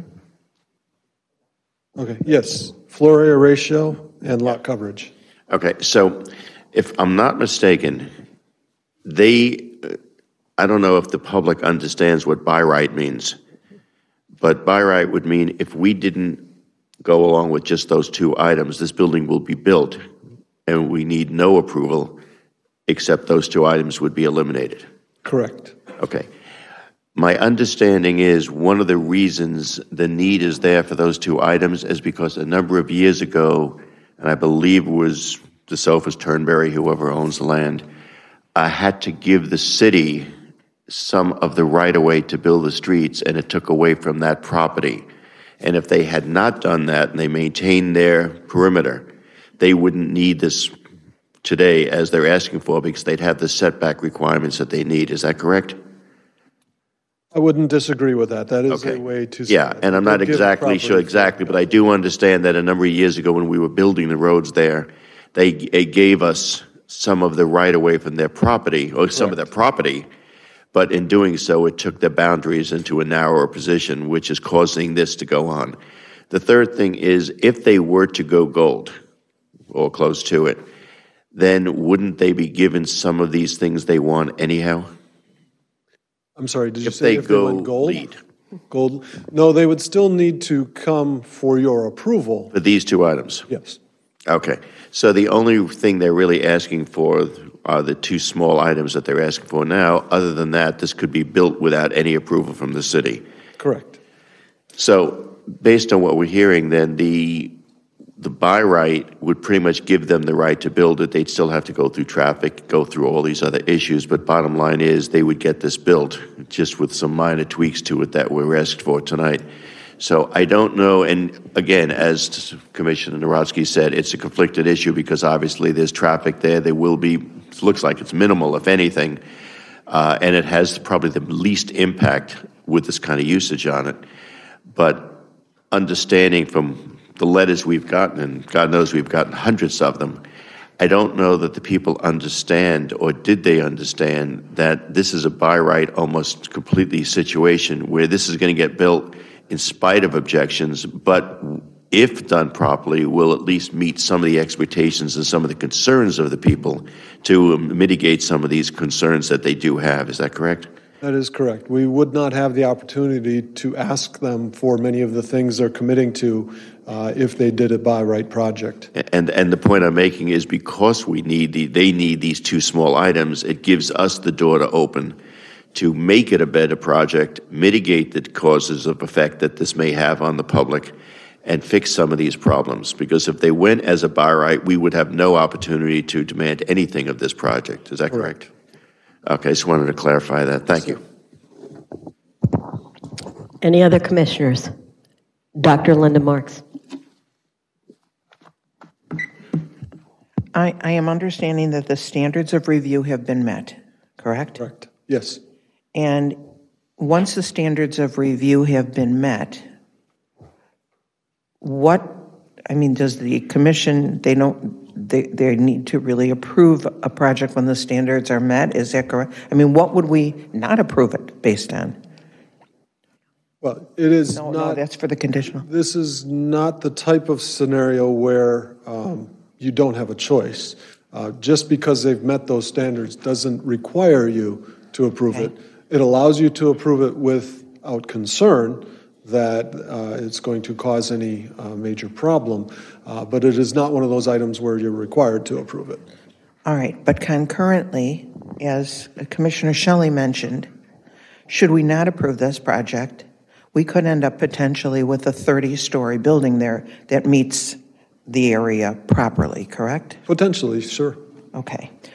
Would that also mean, I think when I heard you talk about the cuts in the median, doesn't that benefit all of the properties there? Not just Belmont Village, but rather that has a major mitigation of traffic when things are really backed up? Sure, it provides an outlet anytime there's traffic for any projects. And that wouldn't be happening, am I correct, because it's the builder that would be doing this? That's correct. Okay. Then I just had one question, really, I believe probably for the representative of Belmont Village. And you can go ahead and ask the question, and the appropriate person will answer. Okay. Is there any provision in the Belmont Village model for people who may not be able to afford the cost, or is there any moderation or modification of cost that could be offered even on a small number basis for Aventura residents who truly can't meet the financial requirements? I don't know what model you all use at Belmont. I'll try to answer the question as best with what I've learned. So I can tell you that a lot of these types of elderly care facilities require a very, very large deposit to get into the program. This is not one of those. So that's one of the benefits of allowing someone with more challenging means to get into the project. They require a year commitment, and that's just a lot more attainable for folks. So you don't need to spend $250,000 to get into the project. That's one thing that I think sets it apart from some of these other type of facilities.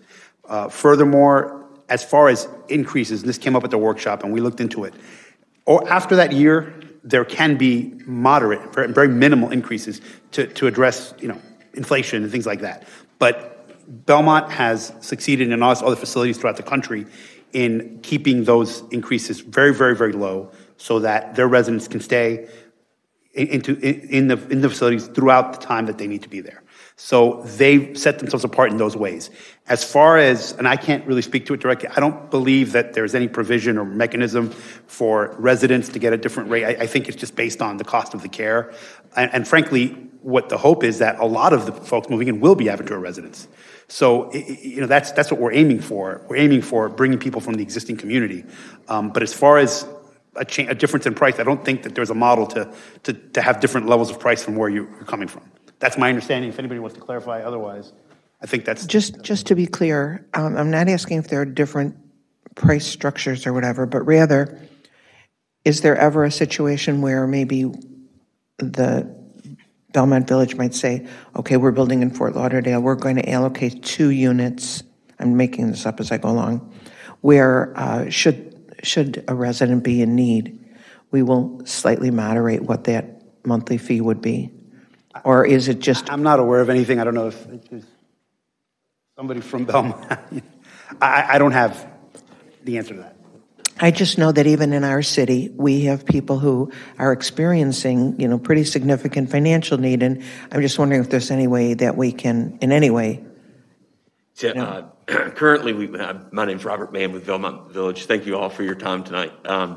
Currently, we do not have a program designed around that. I think that we can work with the city of Aventura in any manner through Mickey and whatever if you guys have some ideas. But we currently do not have a program like that, and we are a market driven business. Thank you. Thank you. Any other commissioners? Okay, then for my own, Mickey, with you there and our own attorney, I want to make sure, Mr. Meyer, that I have this correct. The entity that owns this property has the right to build something on it. Yes. And something is going to be built on this property with or without bringing a project like this to the commission. That's fair to say, yes. I need my... Yes, that's correct. I need the city to also weigh in. I think what I have heard is that after our first meeting, after our second meeting, after our workshop, the applicant very seriously looked at the major concerns: safety, traffic, emergency vehicles, quality of life issues. And over the 2 or 3 weeks that I would call Christmas vacation, our development department, the attorneys, all the parties that be worked very, very hard on mitigating whatever could be done. So right now, we're being asked to make, and I'll use your line because I think it's very important. The impact of anything is more than the impact of nothing. So what we're hearing about is impact, okay? And there will be impact. But by law and legally, what you've told me and our city attorney has told me is that something will be built here. It can be this, or it can be something much bigger. And they don't have to come to us for any approval or anything in all likelihood. I use the number 30. I'm going to say probably not 30, so it'll be a 25-story building, and they wouldn't worry about the shadow. So I think you've heard from every member of the commission. We have some angst. We have some reservations. We've read all the letters. As I've said before, I went with a resident. I drove the property. 40 times, I think, really looking at it. It's a difficult call, but evaluating all the components of the project, I think this is the best use of this land for our community. And with that, since no one else from the commission wanted to speak, I'm going to open this to public comment. And I believe that the city clerk has a list of names of people in the public that wish to come up and talk. So you have a time limit of 3 minutes. Can they see a clock on the screen? Yes, they should. Yeah, okay, over there, because I have one up here. So please call the name, and then we'll start the clock. Stephen Grunstein, if you can come up and please provide your address for the record. All right, please state you don't have to state your name, but you do have to provide your address. My name was just stated. I'm Stephen Grunstein. I'm going to take my mask off. I'm not going to Thank you. The paper. I live in that building, 3600 Mystic Point Drive. Has anybody in the commission ever driven down Yacht Club Way or Drive when there was I think I have just said to you, not only did I drive it, I drove it with a resident. My question, semicolon. When there's a school bus on the corner waiting for kids to get off, do you know what happens there? Nothing moves. Have you ever been on Yacht Club Drive when there's a rainstorm and it floods? Nothing moves. In my reading of the statute, the green statute, it's voluntary, it's not obligatory on public developers, on private developers, I should say. We are listening to how wonderful this project is. They're going for the greenway. What are they doing? What are they telling us they are going to do to get this variance, to get the ability to build? They have to give us something to be a green building. We have not heard anything specific from the developer, their attorney, as to what they're going to give the community to make this building green. Does anybody know? Does anybody know what the quid pro quo will be to make this green building extend more than the property is already zoned for? I'd like to know what we're getting for giving this change.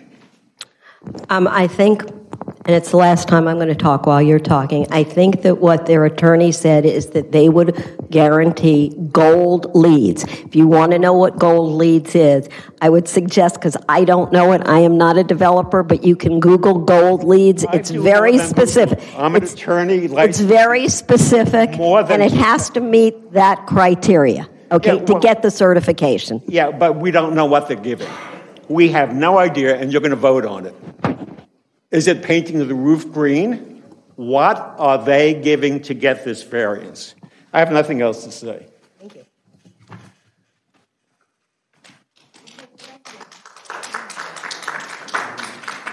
The next speaker is Leo Sushner. I apologize if I'm not pronouncing your name correctly. If you can please provide your address for the record. My name is Leo Sushner, and I live at 3600 Mystic Point Drive. I spoke previously at the last meeting concerning vibration issues with the construction, and expressed my concerns as to what happened down at the Champagne Towers. And what I would like to know is what will be done if the vibrations become an issue. In Miami or in Surfside, those issues surpassed the allotment and nothing happened. And we don't know how much that contributed to the ultimate disaster which occurred there. The second concern I have is that somehow the commission feels that the variance that's being asked for is minimal. But to my simple calculations, and I'm not an architect, the percentages were 33 up to 42% greater than what the allowance is supposed to be. So I don't know how that can be viewed as just a minor variance from what the code allows. The last concern I have is the traffic assessment and the builder creating two easements in the small portion of the road between Country Club Drive and the bridge. That's not the whole way that we're talking about on Yacht Club Drive. That's about a third of Yacht Club Drive. We're talking about having two easements. And to me, I don't understand how that would not have an effect upon the traffic that's further back in any of the developments. To me, that defies common sense. And if anybody could explain how permitting vehicles from this development to actually be able to come in and turn around and not have an effect upon people who are living in the back of those communities. I would appreciate if that could be explained. Thank you very much. Thank you. The next speaker is Laura Defina.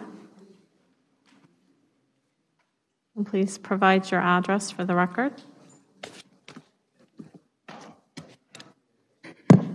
Good evening, Mayor, Commission members. My name is Laura Defina, and I live at 3600 Mystic Point Drive. My family have been residents of the Aventura community for over 20 years, and currently I made Mystic Point my permanent residence. The reason I chose Aventura over any other area was for the quality of life Aventura provides. Its beauty and safety are two main factors I took into account when I decided to relocate from New York. However, I have seen a decline in Aventura's quality of life. Over the years, I've seen multiple developments of property to include residences, retail shops, medical offices, and mall expansions.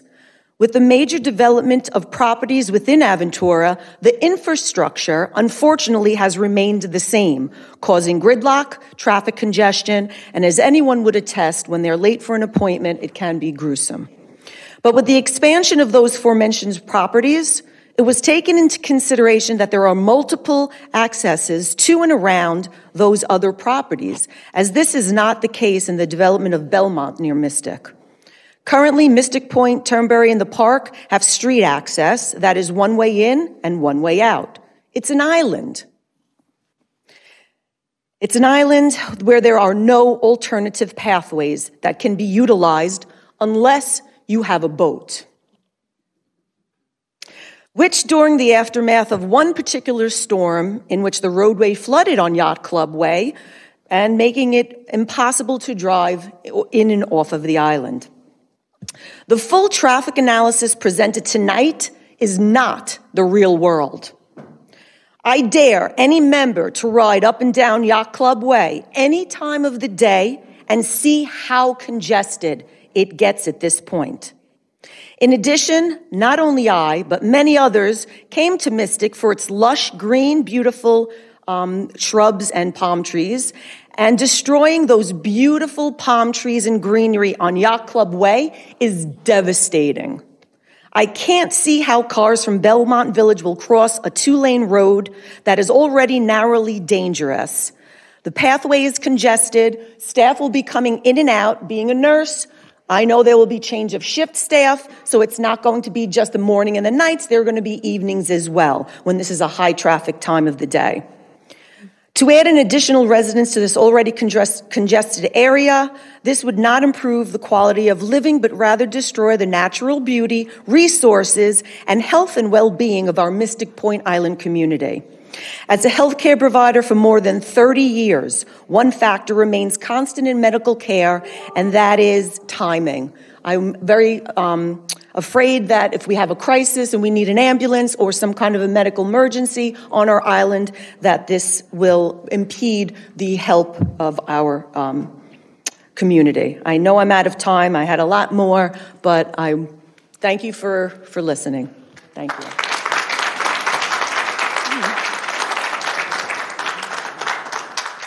The next speaker is Tony Tedesco.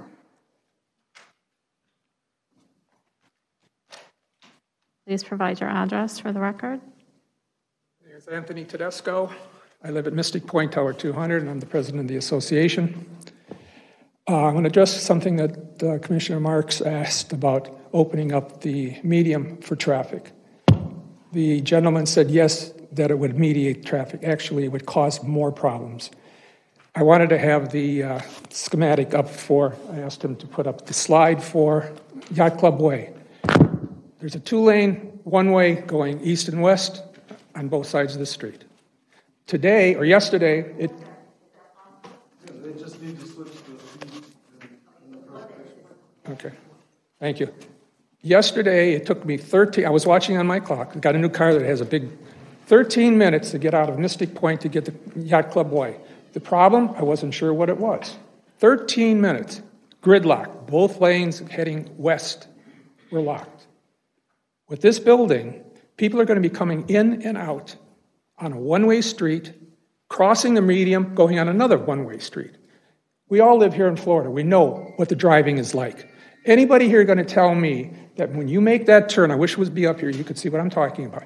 You make a right-hand turn going east, there is no way to tell what's coming out of Belmont. They can't see the cars coming towards them. The drivers coming in cannot see what's going out. Ms. Lanke, can we please get...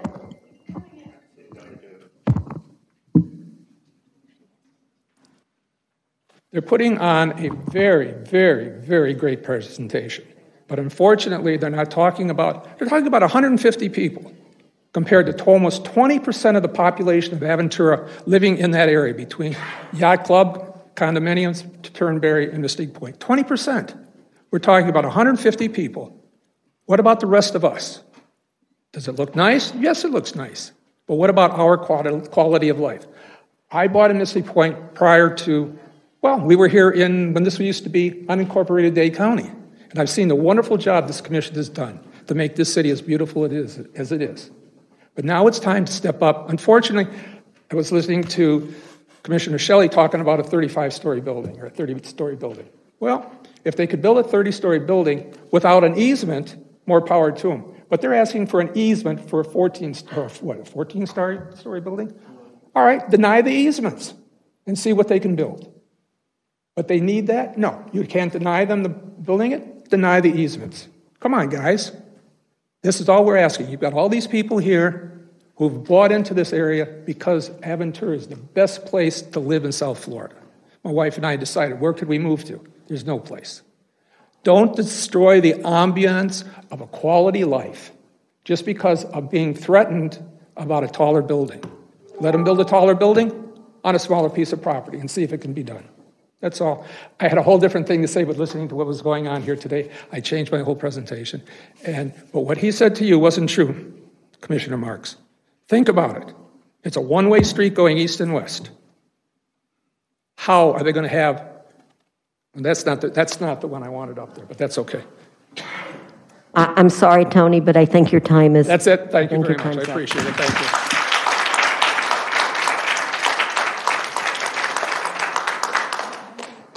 The last speaker I have the name for is Marge Rosenblatt.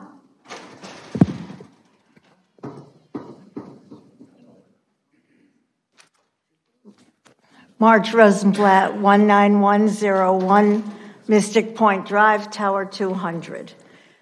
I'm probably going to get stampeded by the people behind me because I'm one of the 3 people that has met with Kevin Klopp 3 times. Before I start, let me say thank you again for the job you do. We may not like it. We may not approve of decisions that will be made, but I've had the opportunity to speak to Mickey in a meeting. I've had the opportunity to take you, Mayor. I had an opportunity to take Jonathan Evans, who unfortunately is not able to be here tonight. We are between a rock and a hard place. You're not. We are. Our quality of life with the 11 towers that exist now, we still have one way in and one way out. If you grant them everything they're asking for tonight, we stand to be winners. I don't think our people understand it because we're still going to have one way in and one way out, no matter what. And I had told Mickey, Attorney Marrero, when we met, that I wouldn't care if it was a 2-story building. It's still one way in and one way out, and we are at a crosshairs. We are in trouble. We have had trouble with construction where we were going and coming on one side of the road. Well, they ran out of equipment, and so they're going to be starting again. Now, I know Belmont Village can't possibly start before the bridge is finished.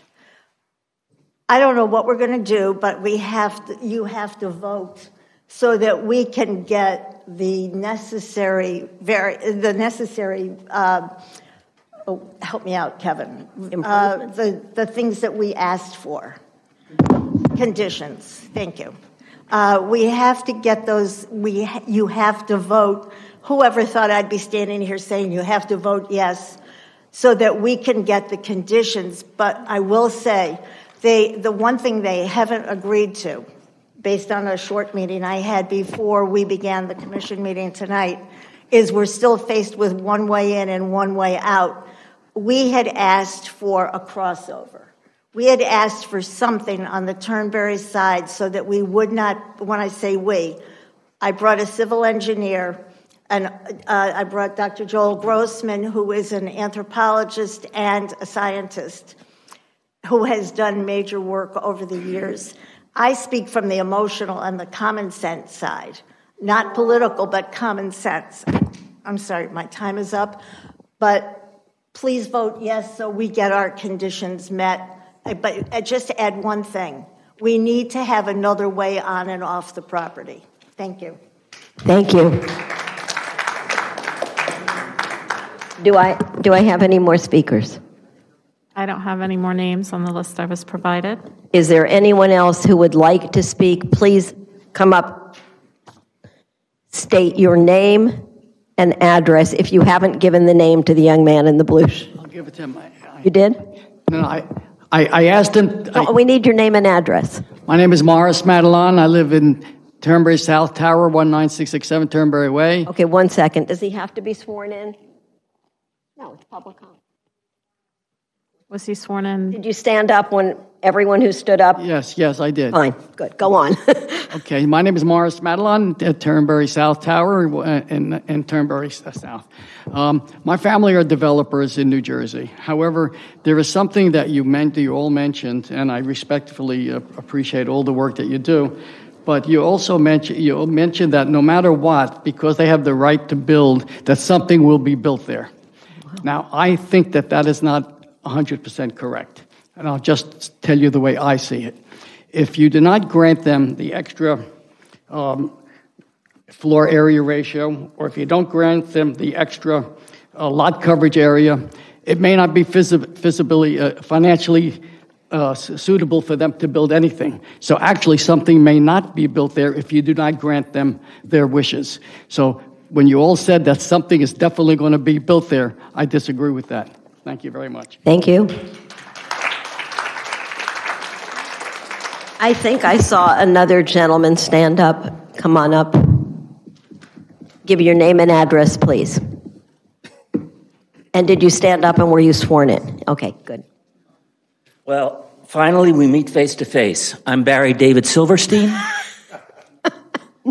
And you all have heard from me a great deal. So I have a lot to say, but a very little bit of time. First of all, Happy New Year to all of you. And let me just say, we're all on the same side in this room.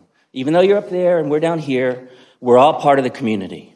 And we're all concerned for each other's well-being. So that leads me to being an attorney, going to the Aventura Municipal Code. Specifically, Kevin Klopp said, and I respectfully disagree, that something will be built there. Something has to be built there. But that's not correct. Because we've got rules in our city, and the rules are the land development regulations of this city are implemented to further the comprehensive plan of the city by establishing regulations, and the LDRs are adopted in order to foster and preserve public health, safety, comfort, and welfare. It is the intent of these LDRs, our law, that the development process in the city of Aventura show respect for the rights of property owners and the consideration for the interests of the citizens of the city. The LDR shall provide a cohesive blueprint while maintaining neighborhood integrity, encourage more walkable neighborhoods, buffer neighborhoods in existing development from encroachment of incompatible uses, limit the intensity of future development and redevelopment in a manner that is consistent with current development patterns and that minimizes further negative impacts to the quality of life and prevent redevelopment that would increase its existing density. It's very clear. This project does not fall in those parameters. Something doesn't have to be built there. It's up to the discretion of you. And had I won, I'd be up there. But that's another story. So what I have to say is this community and Yacht Club Way and that whole area, it's changed a lot. It's not like back in the day. It's congested. It's overbuilt. The bridge, a report from the chief of police said, if two cement trucks cross the bridge at the same time, it will fail. It will collapse. Well, can't that happen? Could it happen? Do you want that to happen? It also said that children who are waiting for school buses could get run over by construction trucks because they're little. That could happen because somebody comes in with their misguided aspirations and wants to make more money. More money. At whose risk? At whose detriment? 10,000 people live there already. It's congested. It would be dangerous. Please, don't vote for this. Decline and give the people who live there their say. Thank you very much. Thank you. Thank you.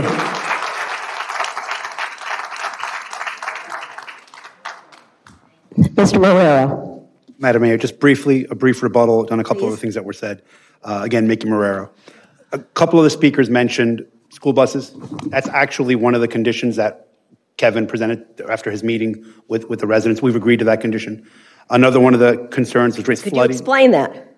What's that? You said you agreed to something. Yeah, we're going to do an analysis of school buses. Our traffic engineers agreed to do that. We've agreed to fund it and work with the city through our traffic study to improve the school bus situation in the area as part of our proffer. And that's in the conditions of your approval before you today. Another comment was made about flooding and other emergency situations. That is in another one of the conditions that we've agreed to, again, which are far beyond what normally is agreed to for something like this. The question was asked, how do we know what you're getting as far as the green building? I can tell you.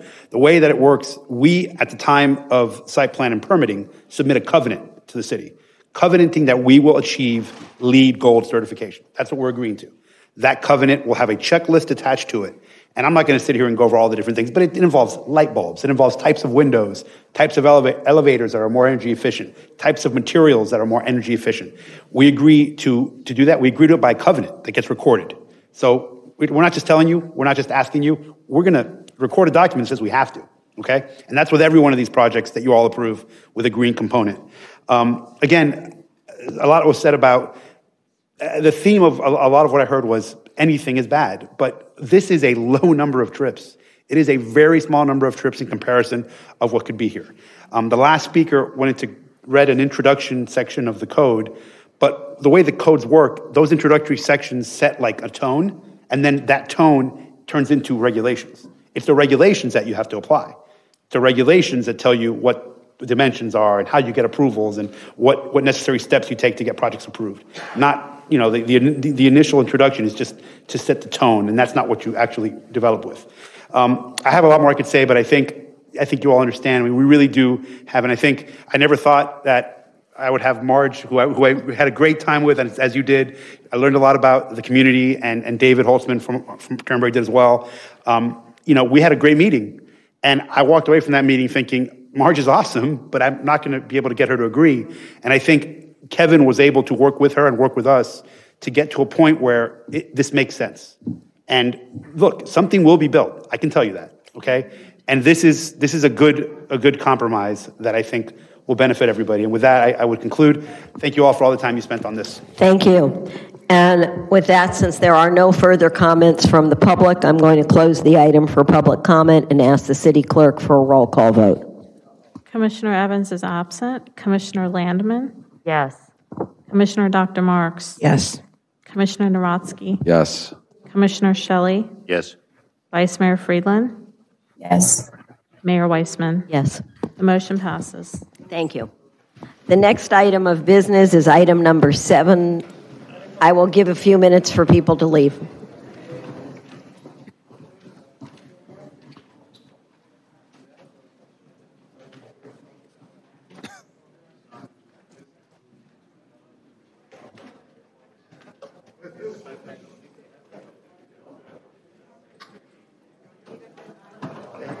on the easement.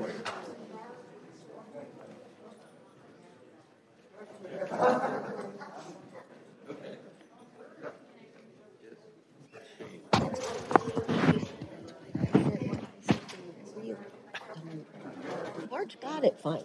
I have a funny story to tell you. You were spotted walking around. Joe Cross said, and I looked up and he says, I knew this tall guy. He said, you know where I knew him from? Because you're not used to seeing you in plain clothes. I said, it happened to me when we were on the COVID test line. Amazing. Way back.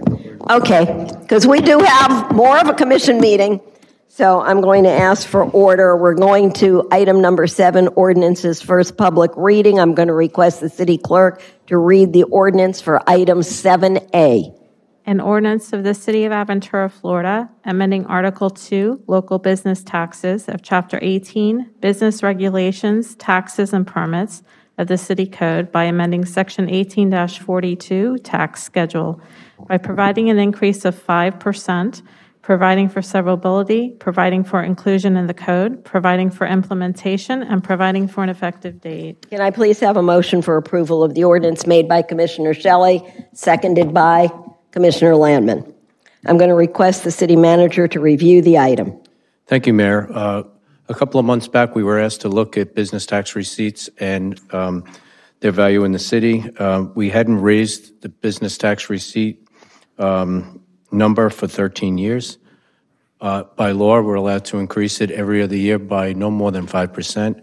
And then this ordinance will allow us to do next year budgeting session to raise that 5%. Okay, does any of the commissioners have any questions about this item? Seeing that there are no questions, I'm going to open the item for public comment. Is there anyone from the public that wishes to address this item? I'm closing the item for public comment, and I'm asking the clerk for a roll call vote. Commissioner Evans is absent. Commissioner Landman? Yes. Commissioner Dr. Marks? Yes. Commissioner Narodsky? No. Commissioner Shelley? Yes. Vice Mayor Friedland? Yes. And Mayor Weissman? Yes. The motion passes. Thank you. The next item on our agenda is 7B. I'm going to request the city clerk to read the ordinance for item 7B. An ordinance of the City of Aventura, Florida, amending Article 1 in general of Chapter 2, Administration of the City Code by creating City Code Section 2-3, Criminal History Records Checks for new specified city employees, providing for severability, providing for inclusion in the code, providing for implementation, and providing for an effective date. Can I have a motion to approve this ordinance? Made by Commissioner Shelley, seconded by Commissioner Landman. I'm going to request that the city manager review the item. Thank you, Mayor. The city uses an investigative platform that allows us to do background checks for new employees and such. During a recent Florida Department of Law review, it was determined our city's originating agency identifier number or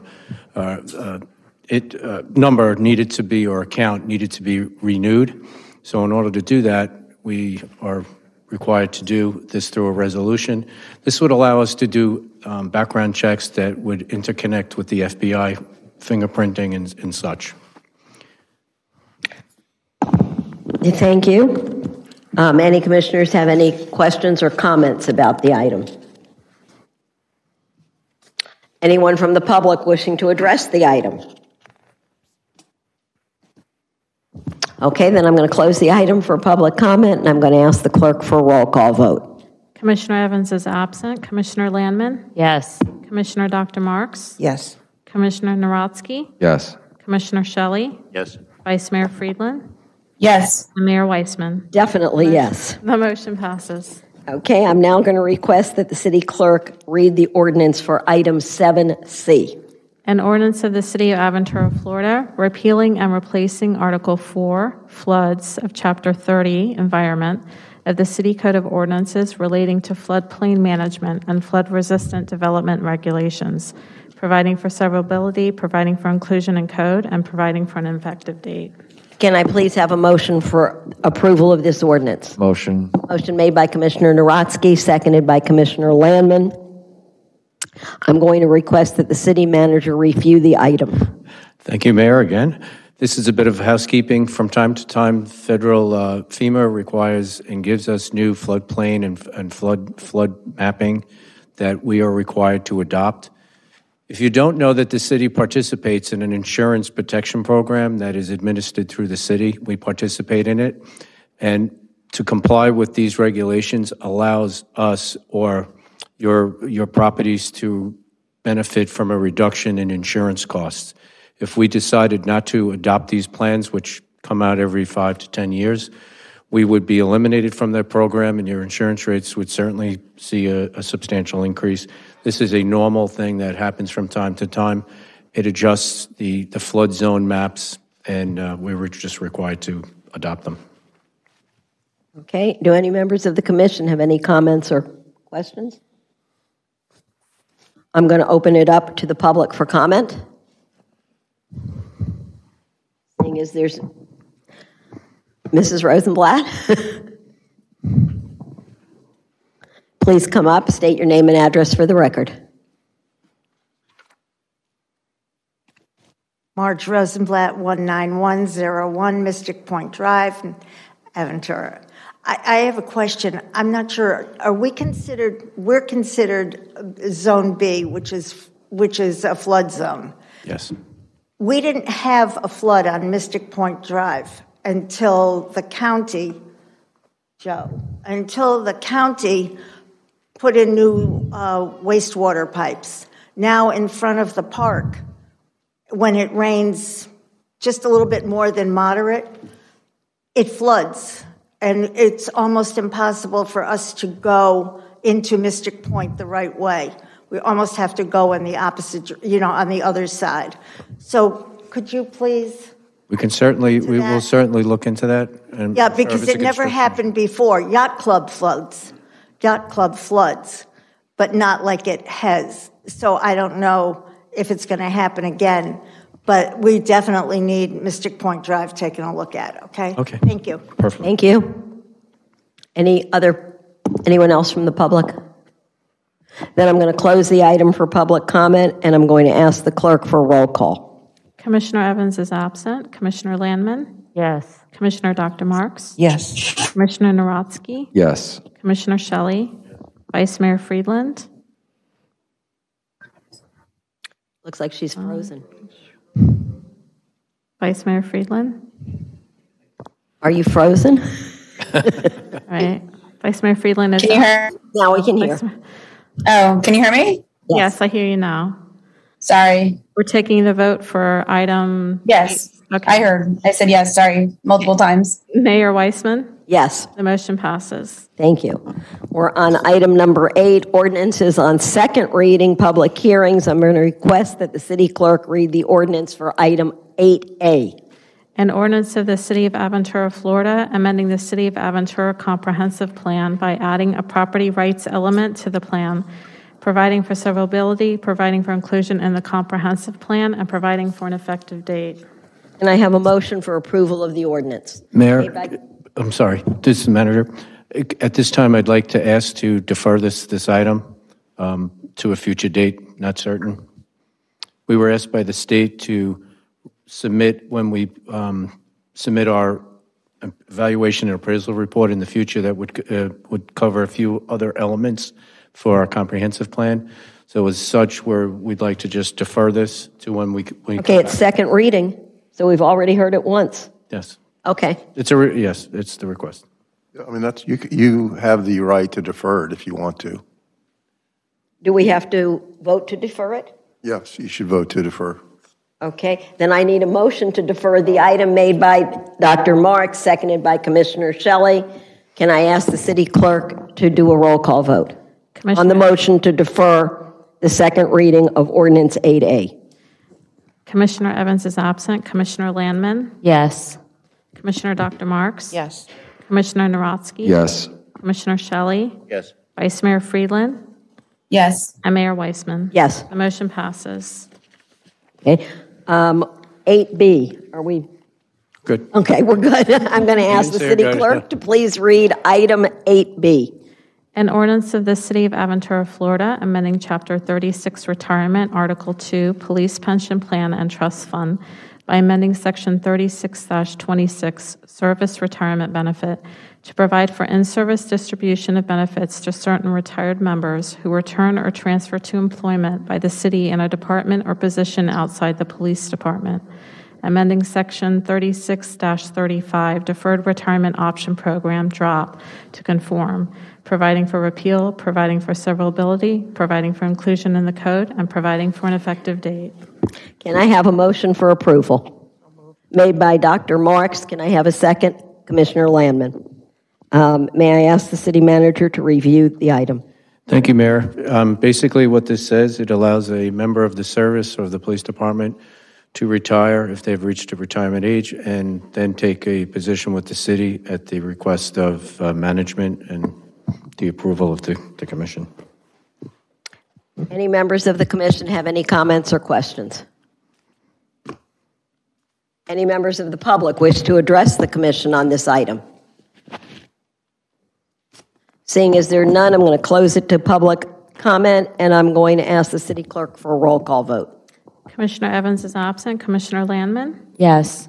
Commissioner Dr. Marks? Yes. Commissioner Narodsky? Yes. Commissioner Shelley? Yes. Vice Mayor Friedland?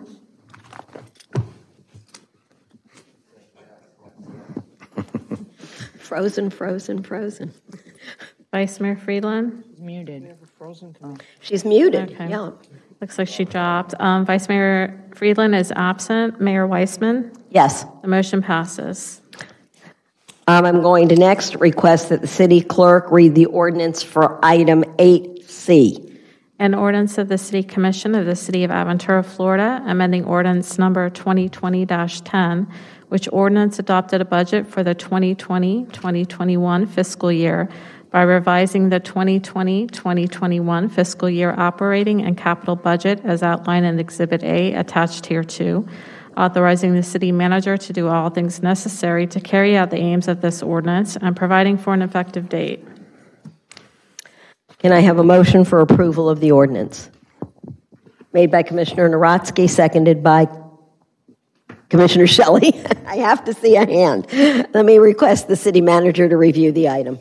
Thank you, Mayor. Each year, the city does two budget amendments, mid-year and end of year. This is what this... City manager, 1 second. We have Commissioner Friedland back on. Can she vote now for what you couldn't hear her vote before? Can she enter her vote for the record? Her Zoom is now working. Mr. Myers, is she able to? I think that the commissioner was trying to vote yes, so there was a technical glitch, so you should allow her vote to count. Okay, so Commissioner Friedland, feel free. You're raising your hand as yes, right? Yes. I'm sorry. I don't know. Maybe our Zoom is only good for 2 hours. That's why. Okay, I'm sorry I interrupted you. Go on. And so at the end of the year, we align our budget for expenses and revenues. In our case, with our year end, most of our revenues exceeded expenses, so we can report a year that we finish in the positive. But that is how we align our budgets and expenses for things we expected and things that we don't expect. Do any members of the commission have any questions about this item? Okay. Anyone in the public wish to address us on this item? Seeing there's none, I'm going to close the item for public comment, and I'm going to ask the city clerk for a roll call vote. Commissioner Evans is absent. Commissioner Landman? Yes. Commissioner Dr. Marks? Yes. Commissioner Narodsky? Yes. Commissioner Shelley? Yes. Vice Mayor Friedland? Yes. And Mayor Weissman? Yes. The motion passes. Thank you. That brings us, we have no resolutions for the public hearing tonight, so we're at item number 10, reports. Do any of the commissioners have any items that they wish to report on? Okay, then I'm going to go to number 11, public comments. I'm going to request the city attorney to review with the commission members the purpose of this item. Well, thank you, Mayor. Well, if there are any members of the public who wish to comment, this is an opportunity for them to make comments, not for you to have a dialogue with the people making comments. So let them say their piece. With that said, anybody wishing to address the Commission, and I want to give a shout out because I do see Stacy of Ellie's Army. She's in the house, and we welcome you once again back to Aventura. Thank you so much. I have something for you.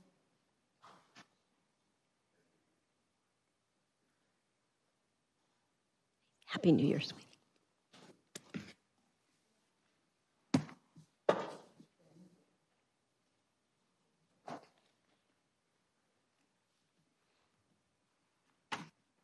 We need to state our name and our address. Please. Cindy Orlinsky, 20051 Northeast 37th Court, Aventura, Florida. And Stacy Levy. I live in Miami Shores, 1051 Northeast 93rd Street. So, do you want to start? So we're here 4 years later. So if you can believe it, it's our 4th year that we're having the Ellie's Army 5K walkathon in the city. Time flies. It was a huge success last year, our biggest success yet, even with the pandemic. So we're looking forward to an amazing year, and the support from the city and the police department has always been amazing and beyond our expectations to make the event possible.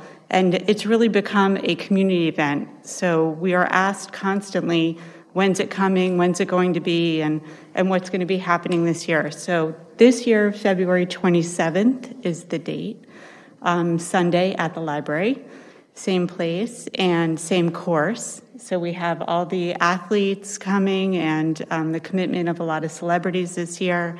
Duncan Robinson is our ambassador from the Miami Heat, and assuming they're not playing, he is committed to be there and bringing his people. So it should be a big, big turnout this year with a lot of support, and we hope that you all come.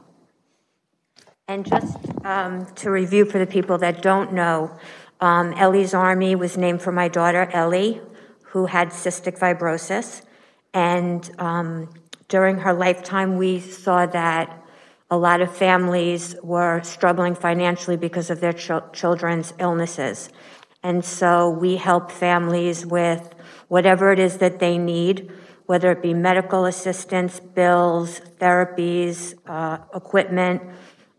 We help a lot with homes and rent, mortgage, electric, food, like I said, whatever they need.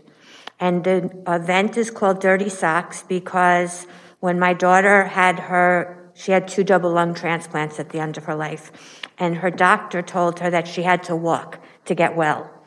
And he said that he wanted to see dirty socks, and that would prove that she had been walking. So we named this because all kids in the hospital wear medical socks. They have to walk to get well, and so we're walking for them. You have all been so supportive. I appreciate it. It makes a big difference. We're helping a lot of people, and I really believe that Aventura is a big part of that. And I just want to let you know that I appreciate it very much. Well, we appreciate you and all you do, and I can assure you I will be there. Yes. Thank you. And we do have some students from the high school that might want to make note of February 27th and Ellie's Army, and you might want to do something with the school to support it. So are you SOFR kids? Yeah. So well, we have a variety. Okay. So and it doesn't matter. It's open to everybody. But at the Don Sofer High School, there is a club. There's the Ellie's Army Club that you guys might have heard of. But the other schools we're hoping will join in and make their own clubs. So, Caroline, I see you. I know where you go to school. Please talk to your schools about it. It's important. It's a wonderful, wonderful effort, and it's very important. Thank you. We thank you. Is there anyone else that would like to address the commission tonight? Mayor, may I make a comment? Oh, yes. I just have to say to Ellie's mom that she took a tragedy that no parent should ever have to deal with. And what you've done is so phenomenal for others. And I know that your daughter is watching you and being very proud. And from the bottom of our hearts, we thank you for what you've done for so many other people. Okay, is there anyone else? Again? Then can I have a motion to adjourn made by Commissioner Landman, seconded by Commissioner Shelley,